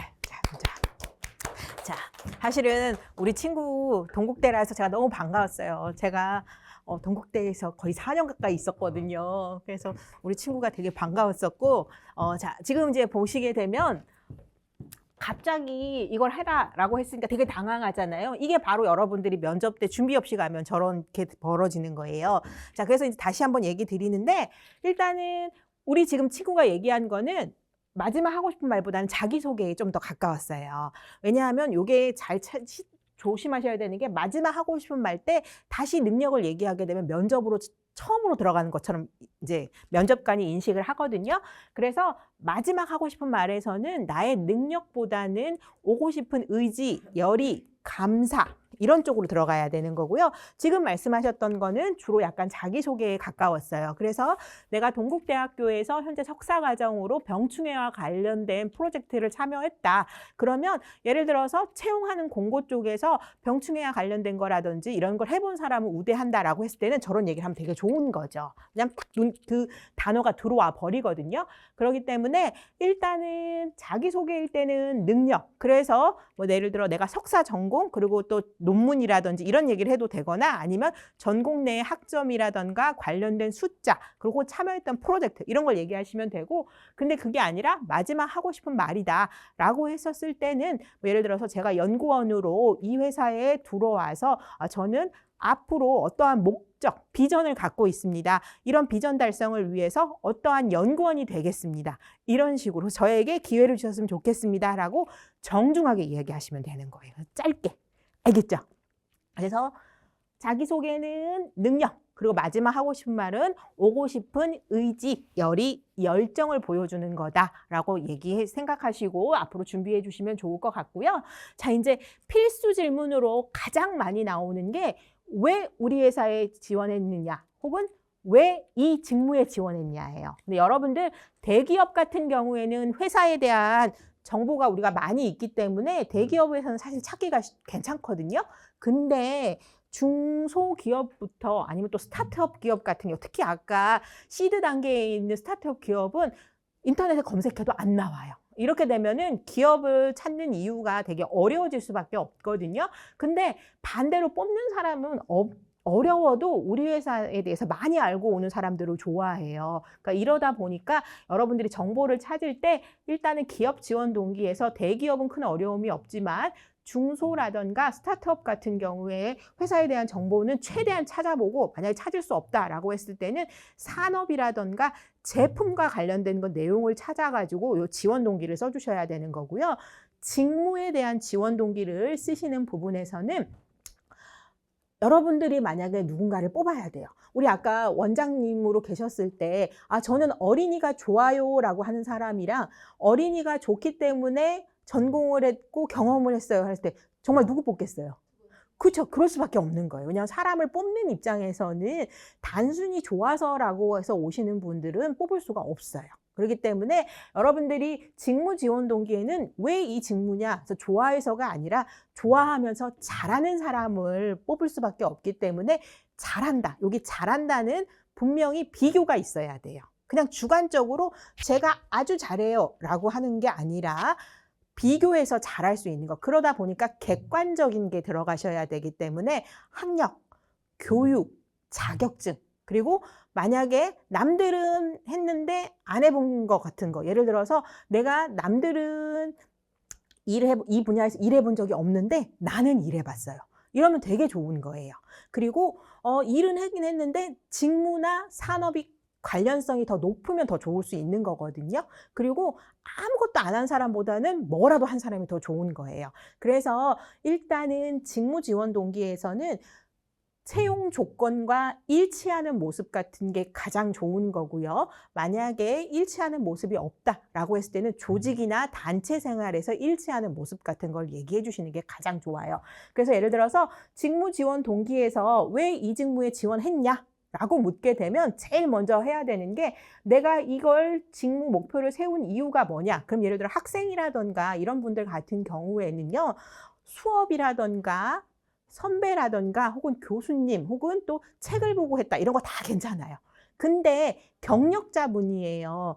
예를 들어서 경력자분들이 그냥 뭐 예를 들어 우리 여성분들 같은 경우에 육아로 인해서 회사를 그만뒀거든요. 그러고 나서 이제 새로운 일을 찾을 거예요. 근데 이때 왜 새로운 일을 하려고 했냐라고 했을 때 TV 보고 했어요. TV에 나온 드라마에서 주인공 보고 했어요. 이러면 되겠어요? 안 되겠어요? 안 돼요. 실제로 예를 들어서 예전에 그러니까 좀 오래됐긴 했지만 이게 진짜 그 나왔던 지표인데 허준이라는 드라마 때문에 한의 전공이 그렇게 높게 그때 했었거든요. 근데 이런 거는 그러니까 우리 청년들이라던가 학생 구직자들은 괜찮은데 절대로 경력직이라던가 연세가 있으신 분들은 이런 표현을 하면 안 되거든요. 그래서 왜 이 직무를 관심을 갖게 됐냐라고 했을 때는요. 일단은 어떤 이유 때문에 관심이 있었지만 내가 그걸 잘하기 위해서 무슨 노력을 해서 확실히 나한테 맞다고 느꼈기 때문에 저는 이 직무의 목표를 세웠어요. 이게 반드시 들어가셔야 되지. 그런 거 없이 직무 목표를 세우면 절대로 안 되시고, 이러한 목표를 세웠다라고 하면 이 목표에 맞게 어떤 노력이 있는지가 들어가셔야 돼요. 그리고 이 노력을 바탕으로 해서 저는 어떤 결과까지 났기 때문에 저 믿고 뽑으셔도 됩니다 하는 이런 느낌으로 직무는 써주셔야 되는 거고, 기업은 많고 많은 기업 중에서 왜 우리 기업에 오려고 해요 하는 이 느낌에서 얘기를 해주셔야 돼요. 그래서 제가 회사에 대해서 어느 정도 알고 있어요. 근데 이때는 반드시 회사에 대한 칭찬해 주셔야 돼요. 신입일 경우에는 이 회사가 좋은 점을 얘기를 해주셔야 되는 거고요. 근데 이제 경력일 때는요, 좀 달라도 돼요. 왜냐하면 내가 경력이 있기 때문에 이 회사의 약점이라던가 이 회사를 둘러싸고 있는 환경의 위험성이 있는데, 내가 과거에 했던 일이 이 회사의 약점이라든지 이 회사가 지금 둘러싸고 있는 이 위험을 극복할 수 있는 능력이 나한테 있기 때문에 괜찮습니다. 이게 가능하거든요. 근데 신입은 절대로 회사의 약점이라든가 이런 얘기를 하시면 안 되고요. 신입일 때는 회사의 칭찬. 그래서 이 회사가 동일한 다른 산업군에 있는 우리 회사보다 이게 뛰어나서 이렇게 들어가야 돼요. 근데 이제 뭐 예를 들어 우리 학생들이 교환학생 갔다가 캐나다에서 현대자동차 보고 나니까 애국심이라서 현대자동차 들어왔다라든가 이런 얘기는 절대로 하시면 안 되고요. 또 엄마가 처음 만들어준 통장이 KB국민은행이라서 국민은행 실제로 그런 얘기 했어요. 그리고 CJ에 지원하는 친구가 저는 매일 아침마다 CJ 햇반을 먹고 오다 보니 이런 얘기 했는데, 그런 얘기는 절대로 하시면 안 되고요. 많고 많은 회사 중에서 왜 이 회사의 선택을 했냐, 요거 얘기를 해주셨을 때는 회사에 대한 자료조사, 그래서 가능하시면 최근 3개월 내에 회사에서 언론에 나왔던 좋은 점을 얘기를 하시면서 그러한 회사가 저의 갖고 있는 어떤 능력과 일치하고 저는 이 회사에서 이런 목적이 있어요, 이런 목표를 달성할 생각이 있어요, 이런 얘기를 해주셔야 되는 거예요. 그래서 여러분들께서 기업 지원 동기를 할 때 일단은 대기업일 경우에는 반드시 홈페이지라던가 3개월 내에 기사를 봐서 회사 칭찬한다. 근데 이직자거나 경력자이신 분들 같은 경우에는 약점이나 위험사항에 대한 얘기는 하셔도 괜찮다. 근데 신입은 강점이나 좋은 점 위주로만 얘기를 해야 되고, 회사 선택, 그리고 그걸 위해서 제가 어떤 능력이 있고 그래서 이 회사에 어떻게 목표를 이루겠습니다. 그래서 다른 회사가 아닌 이 회사를 선택했어요 라는 느낌이 나오게 기업 지원 동기는 얘기하시는 거고, 직무 지원 동기는 직무에 관심 갖게 된 계획이, 근데 신입분들은 수업, 그 다음에 뭐 선배, 교수님 추천, 책 다 괜찮아요. 근데 경력직은 관심 갖는 계기를 얘기하시면서 반드시 노력이 들어가야지, 그런 거 없이 그냥 좋아서요 라고 하면 절대로 안 뽑아준다라는 거. 그래서 직무에서 생각하는 계기와 목표, 그리고 그를 위해서 어떻게 능력을 갖고 있고 앞으로 어떤 역량까지 저는 발휘할 예정입니다, 이런 얘기 구조로 반드시 해주셔야 돼요. 근데 얘도 마찬가지로 1분 내에 답을 해주셔야 되는 거예요. 그래서 여러분들께서 지원 동기는 꼭 물어봐요, 최근 트렌드가. 그런데 이 지원 동기를 기업과 직무를 나눠서 물어보는 경우들도 많이 있기 때문에 반드시 이 두 개로 구조화 하셔가지고 여러분들께서 꼭 준비는 이건 하셔야 돼요.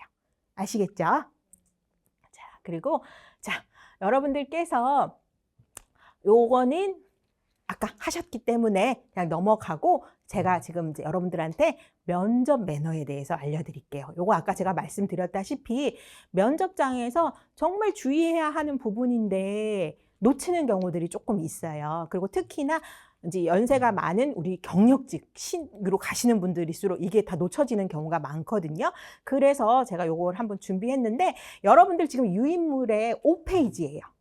5페이지에 한번 보시고, 글을 보시고 여기서 잘못된 게 있다라고 하면 몇 개인지 한번 여러분들이 찾아보는 거예요. 5페이지에 한번 내용을 읽어보시고, 여러분들 제가 5분 시간 드릴게요. 지금 3시 7분이니까 12분까지 한번 찾아보세요. 몇 개가 잘못됐는지.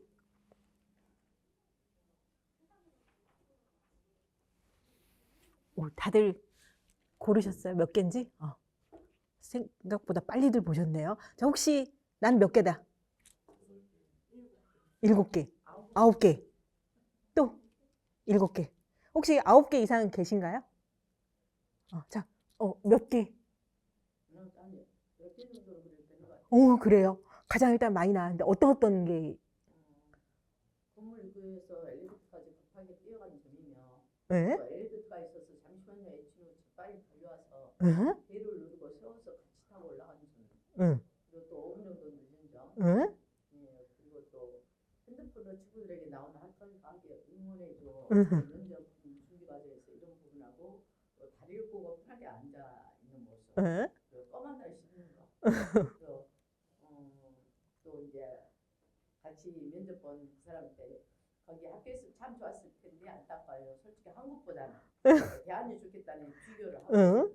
그리고 둘 다 좀 즐겁겠다는 그런 마음이며 또 마지막에 좀 수고하세요. 보다는 좀 어느 면접을 볼수 있는 시간이 있어 감사합니다. 감사 표현을 하면 더 좋았지 않았을까. 아유, 선생님. 혹시 여기 말고 더 있는 거 혹시 지금 말씀하신 거 어깨에 끈이 달린 가방을 맸기 때문에 옷이 구겨질 수 있어요. 맞아요. 또 정말 노련들 하십니다. 아주 좋으세요. 자, 지금 10가지나 나왔고요. 자, 보시게 되면은 일단은 아까 어깨끈, 이게 맞는 말이에요. 어깨끈이 달린 옆으로 매는 가방은 바람직하지 않고요. 면접을 보러 가셨을 때는 A4가 들어갈 정도 사이즈의 가방을 가지고 가셔야 돼요. 왜냐하면 대부분 요즘은 많이 하지는 않지만 이제 특히 최종 면접 앞두고서는 원본을 갖고 오라고 하는 경우들이 있거든요. 그래서 졸업증명서 같은 거 들어갈 수 있게끔 A4 사이즈가 들어가는 거, 그리고 어깨끈을 매는 걸 가져했을 경우에는 말씀하신 것처럼 면접 복장에서 문제가 생기기 때문에 이런 건 안 좋고요. 그리고 회사 정문 앞에서 하시게 되면은 사실 정문 앞에 하실 수 있는 분들은 CEO나 임원급이에요. 그래서 면접자들은 절대로 정문 앞에까지 택시에 가시면 안 되고요. 그리고 엘리베이터, 여기 급하게 뛰어가면 안 되는 이유는 여러분들 면접을 보러 가실 때 머리라던가 이런 거 하시는데 뛰어가시면 헝클어져요. 그렇기 때문에 뛸 수 있는 행동은 절대로 하시면 면접장에서는 안 되는 거고, 재빨리 달려와서 했다.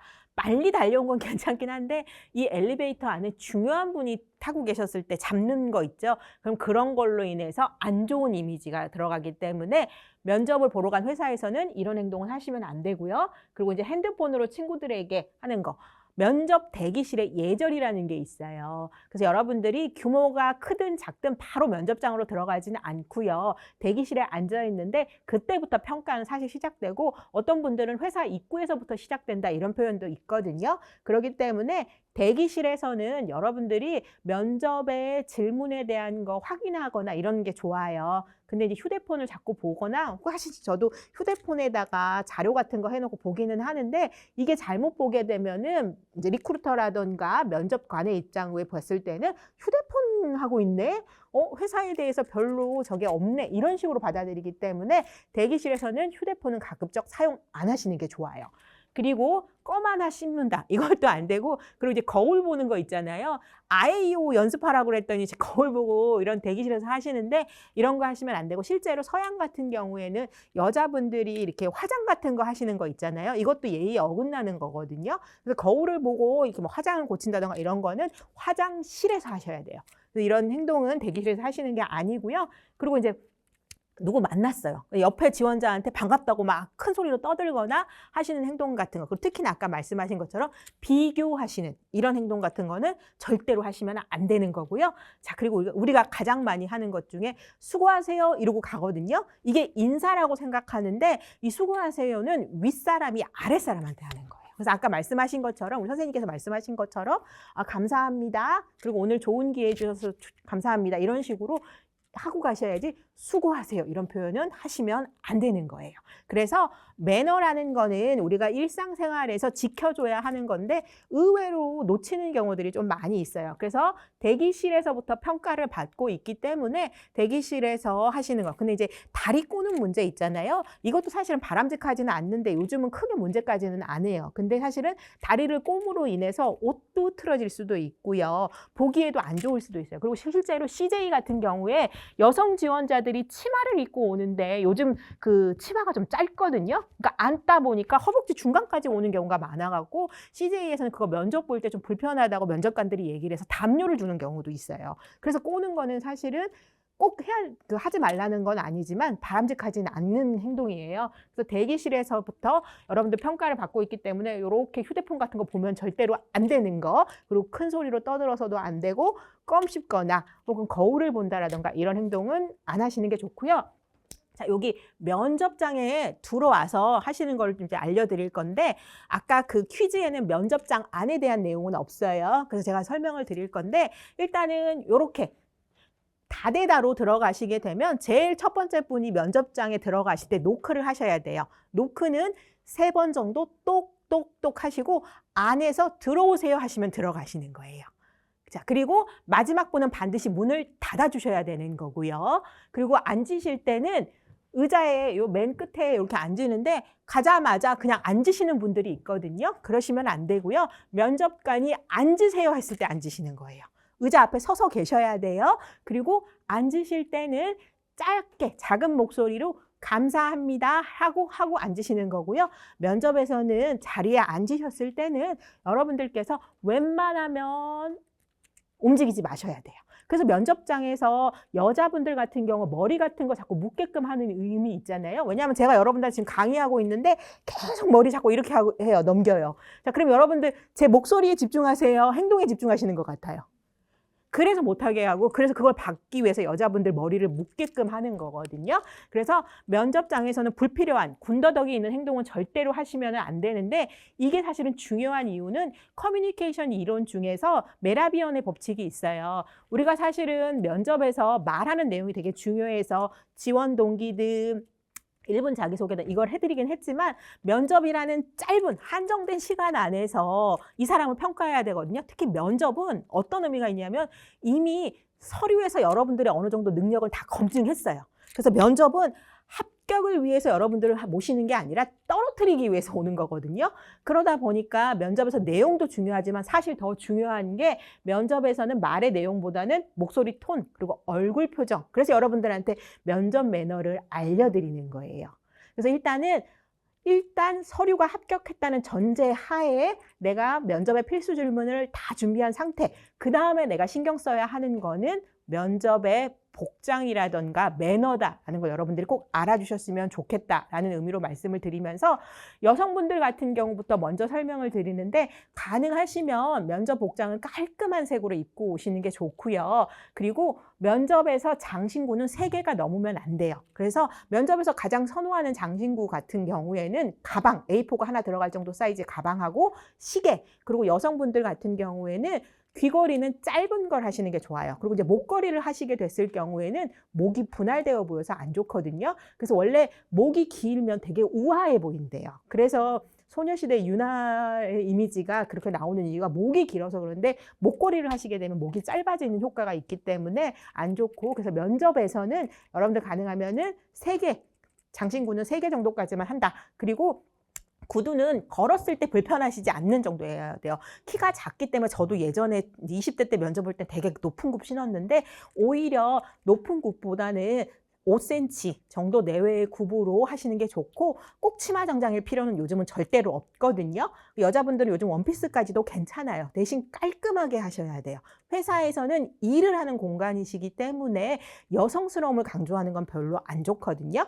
그래서 옷차림 같은 경우에는 깔끔한 이미지, 그리고 여성분들 중에서도 좀 더 뭐 광고나 홍보나 영업 같은 데는 바지 정장도 괜찮고요. 원피스까지도 괜찮다. 근데 너무 여성성을 강조하시는 거는 안 좋다라고 생각하시면 되고요. 이제 남성분들 같은 경우에는 제일 중요한 게, 남자분들 특히 영업직으로 가시는 분들 같은 경우 절대로 끈 있는 구두 같은 거는 신으시면 안 돼요. 이거는 불문율이거든요. 그래서 면접을 보러 가셨을 때 영업직이라던데 이런 데는 끈 없는 구두로 신고 가셔야 되고, 또 외국계 회사 같은 경우 절대로 흰색 양말은 신으시는 게 아니에요. 그리고 면접에서 복장은 위에서 아래로 내려갈수록 어두운 색으로 입어주셔야 돼요. 그래서 오히려 멋낸다고 위에를 검은색으로, 특히 여자분들 같은 경우에 검은색 정장 입었는데 신발을 베이지색 구두 신는 경우가 있거든요. 이런 거는 면접에서는 지양하셔야 되는 행동이고요. 남자분들 같은 경우는 옷차림에서는 크게 문제는 없는데, 이제 넥타이 같은 거 하셨을 때 회사에서 선호하는 색깔들이 있어요. 예를 들어서 내가 증권업을 간다 라고 했을 때 넥타이 색깔을 붉은 톤으로 하느냐 혹은 파란색 톤으로 하느냐에 따라 차이가 있어요. 여러분들 주식에서 상장하거나 혹은 떨어지거나 할 때 이 표현들이 빨간색이랑 파란색으로 지금 나오고 있거든요. 그래서 증권회사 같은 경우에는 색깔 선택을 좀 잘 하셔야 돼요. 그리고 남자분들 같은 경우에 일단은 가능하시면 여름에라도 와이셔츠 같은 경우에는 긴 팔을 입으셔야 돼요. 그러지 않고 반팔 와이셔츠에 재킷을 입잖아요. 그러게 되면 앉아서 움직이고 이랬을 때 손에 여기 그러니까 자켓이 올라갔는데 맨살이 보이잖아요. 이건 예의가 아니거든요. 그래서 그런 부분에 대해서 조금 신경 써 주셔야 되고, 특히나 임원 면접으로 보러 가셨을 경우에 구두를 청결하게 하시는 것들을 되게 선호하시는 걸로 나와 있어요. 왜냐하면 임원분들이 조금 연세도 있고 그들이 직장 생활을 했을 때 중요한 자리에서는 항상 구두를 닦아요. 그렇기 때문에 구두를 이렇게 많이 보신다라는 이야기들이 있거든요. 그래서 면접을 보러 가셨을 때는 구두의 청결 관리 같은 거 많이 하시는 게 좋고, 뭐 광고라던가 이런 회사 같은 경우에는 요즘 남성분들 슬림핏으로 입어도 괜찮거든요. 근데 뭐 원버튼으로 이렇게 된 것도 상관은 없는데 일반적으로 대기업이나 중견기업 쪽에는 보수적으로 입으시는 게 좋아요. 그래서 너무 넥타이 폭이 좁거나 원버튼으로 하는 것보다는 보수적인 기업 같은 경우에는 넥타이도 너무 좁지 않은 걸로 하시는 게 더 좋으실 수 있다라고 말씀드리는 거고, 자, 요 하나 퀴즈 하나 낼게요. 자, 여러분들 면접에서는 어떤 인사해야 될 것 같아요? 1번, 2번, 3번. 1번. 자, 2번은? 2번. 3번. 자, 보세요. 일단은 목례라는 거는 우리가 흔히 많이 오해하시는데 이 목으로 하는 게 아니라 눈이 마주쳤을 때 하는 인사예요. 그래서 화장실이나 아까 만났던 사람들 복도에서 또 만났을 때 하는 게 목례인 거고요. 면접에서는 보통례를 하시는 거예요. 이 정중례는 VIP라던가 대통령을 봤을 때 우리가 왜 흔히 조폭들 형님 인사 하시는 것처럼 하시는 걸 말하는데, 요걸 하시는 거는 과한 거고요.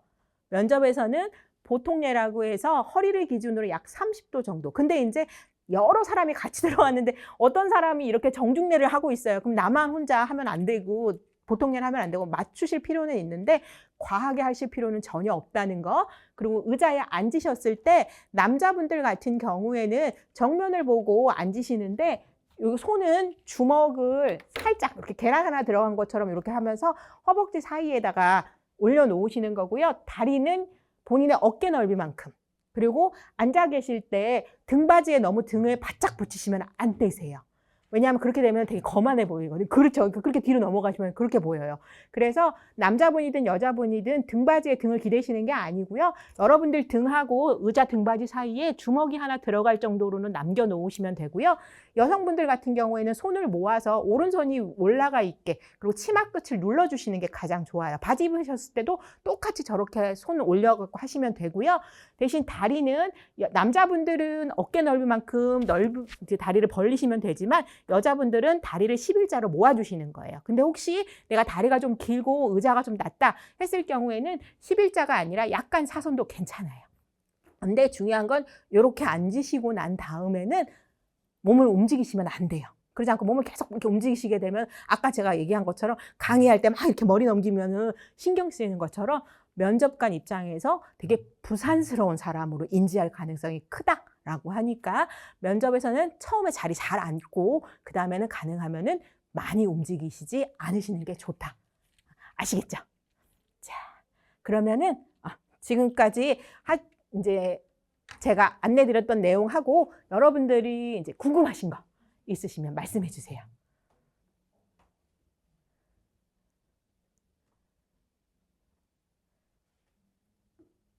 따로 궁금하신 거? 네. 혹시 제가 알바 경력이 좀 많이 나는데 그거를 이력서에 다 넣으면 그게 도움이 될까요? 아니에요. 일단은 알바 경력이 많은 건 분명히 취업에서 도움이 되는데 이럴 때는 경험이 많을 때는 취사 선택을 하셔야 되거든요. 그래서 일단 기준으로 하고 이게 뭐 법으로 정해진 거는 아니지만 일단은 이력서 자기소개서 쓰실 때 경험이 많다. 그럴 때 일단 제일 좋은 거는 짧아도 직무와 관련성이 있는 경험이 위주고요. 그 다음에 두 번째는 기간이 긴 거. 그리고 세 번째는 짧은데 직무와 관련성 있는 거. 이런 기준으로 하시는 거고요. 이제 대신 면접에서 이야기할 때는 내가 1분 자기소개 때 2개 정도 얘기를 했을 때 같은 경우에는 가장 직무와 관련성이 있으면서 최근에 했던 것 위주로 얘기해 주시면 돼요. 또?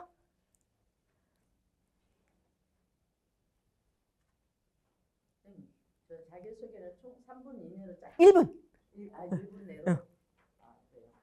그래서 자기소개는 1분 내가 원칙이고 회사에 따라서 30초 혹은 뭐 길면 3분까지 하라고 하는 경우도 있어요. 근데 일단 1분을 기준으로 하고 말을 할 때 내 목소리, 평소의 목소리로 50초 정도로 스크립트 먼저 짜는 거예요. 자, 아까 제가 얘기했지만 자기소개 해보세요 라고 하실 때는 바로 얘기하면은 외운 티가 나기 때문에 안 되니까 간단한 자기소개 시작하세요 라고 하면 하나, 둘, 셋 세고 안녕하십니까?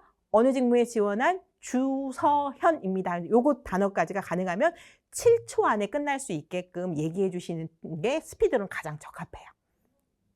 그럼 저 잠깐 이거 작성해 봤는데 이걸 한번 발표하면서 어떤 부분이 좀 보완되면 좋은지 네. 피드백을 받고 싶습니다.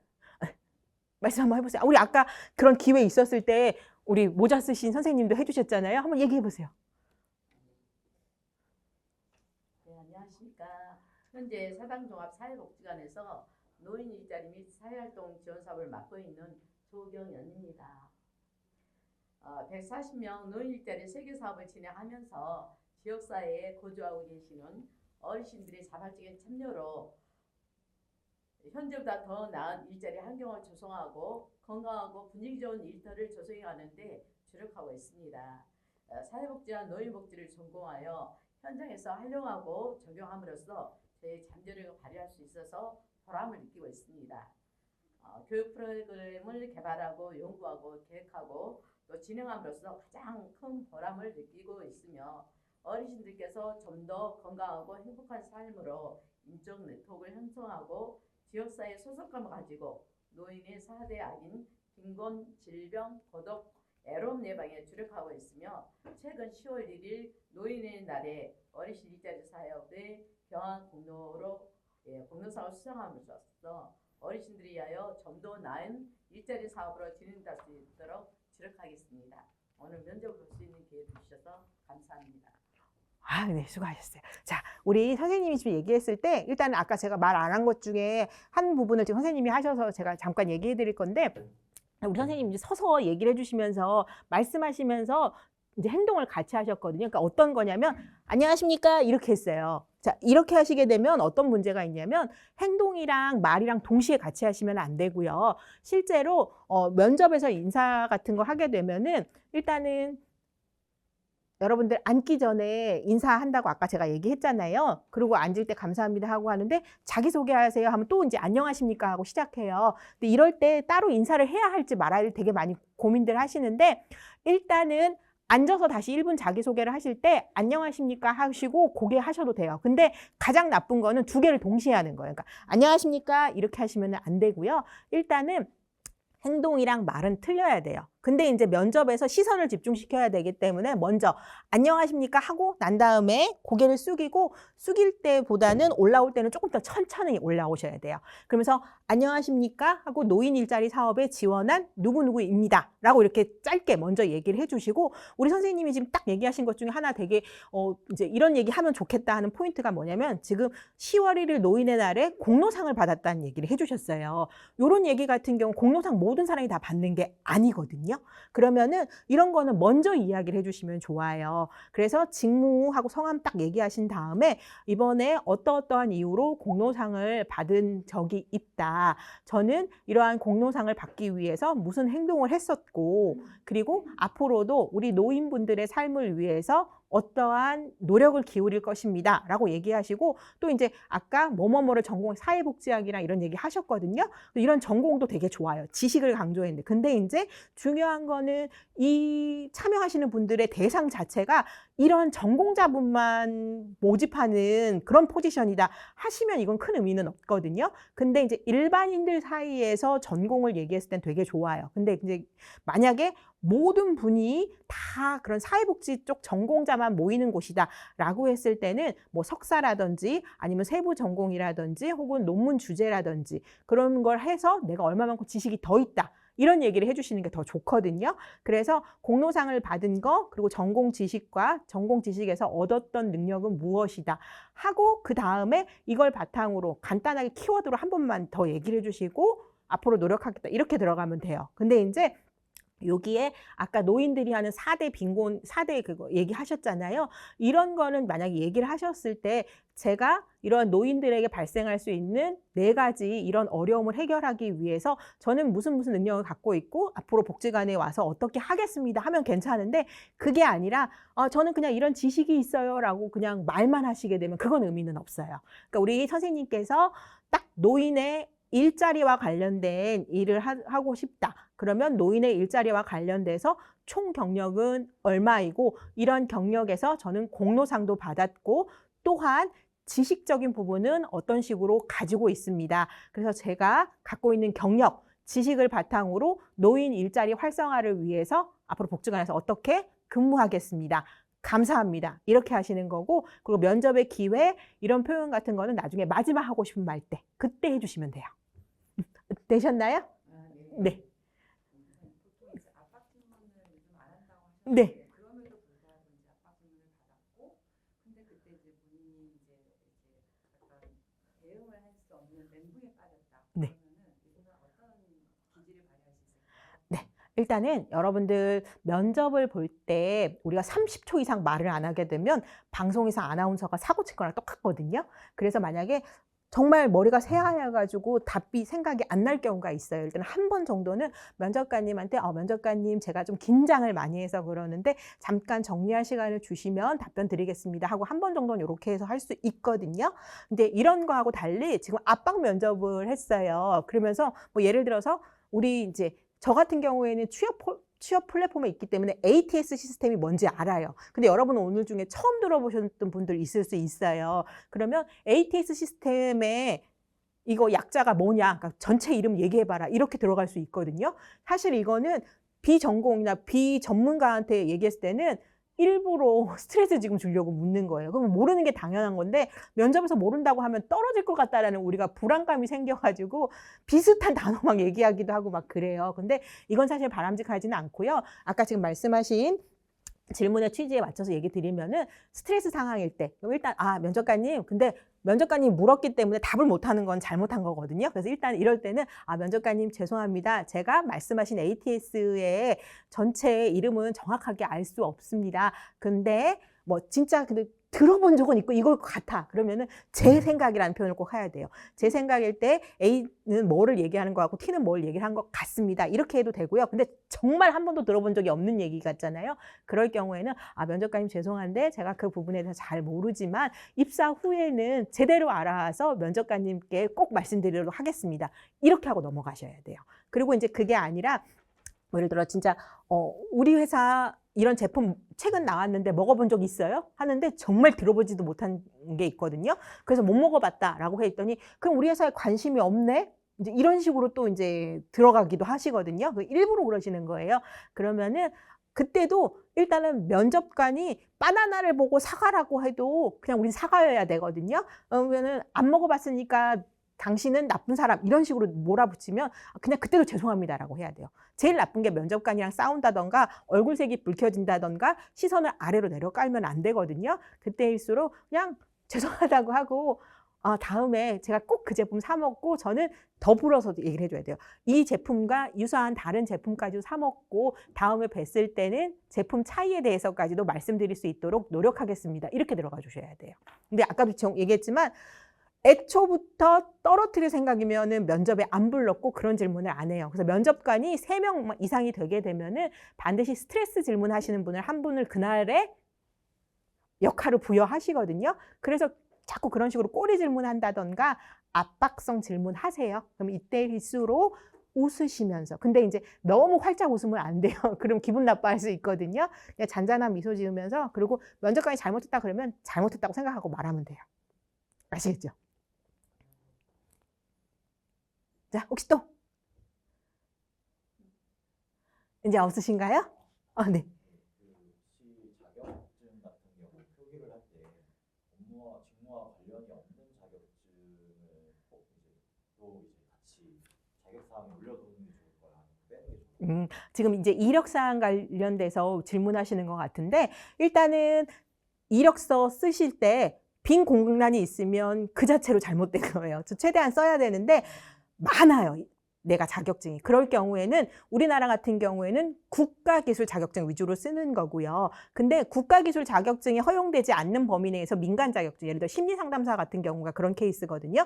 이럴 때는 민간 자격증도 써도 되고요. 그리고 우리나라는 최종 자격증만 쓰는데 외국에서 받은 자격증 같은 경우에 뭐 IT라던가 금융 쪽 같은 경우 부분 합격이 인정되는 경우가 있거든요. 이럴 때는 그거라도 쓰시는 게 맞아요. 그러니까 일단은 제일 안 좋은 거는 아무것도 안 쓰는 거.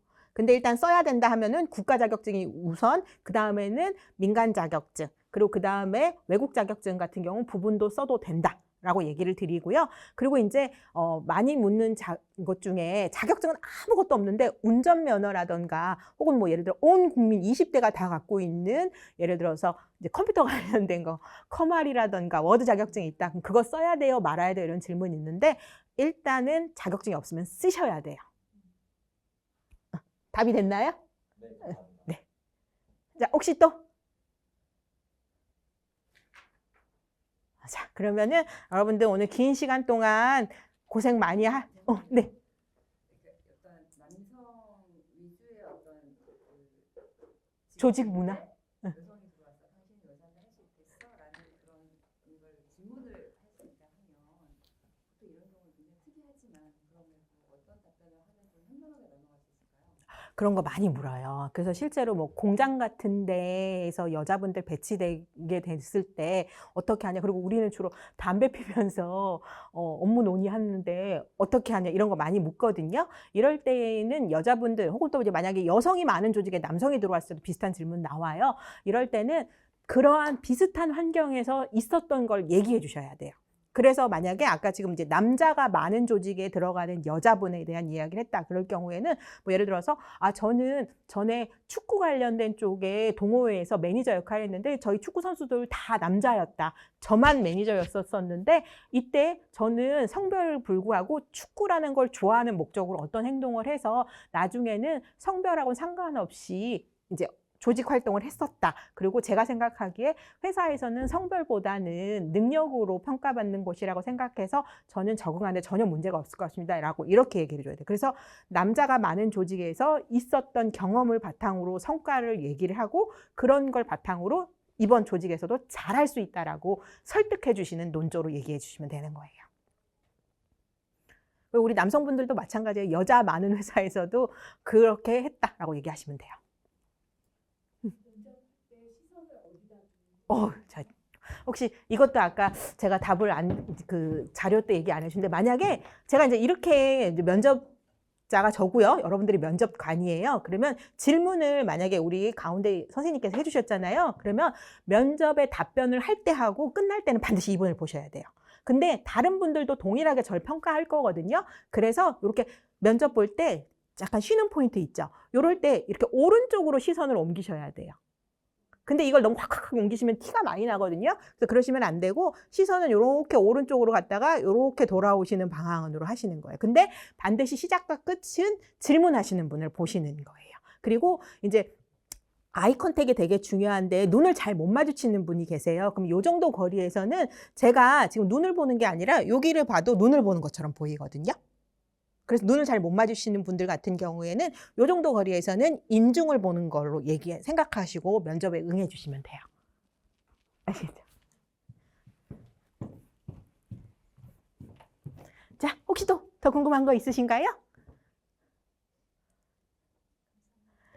감사합니다. 여러분들 긴 시간 동안 수고 많이 하셨습니다. 여러분들 면접 혹시 보시는 분들은 면접 잘 보시고 여러분들 내일 응원하도록 하겠습니다. 오늘 수고 많이 하셨습니다.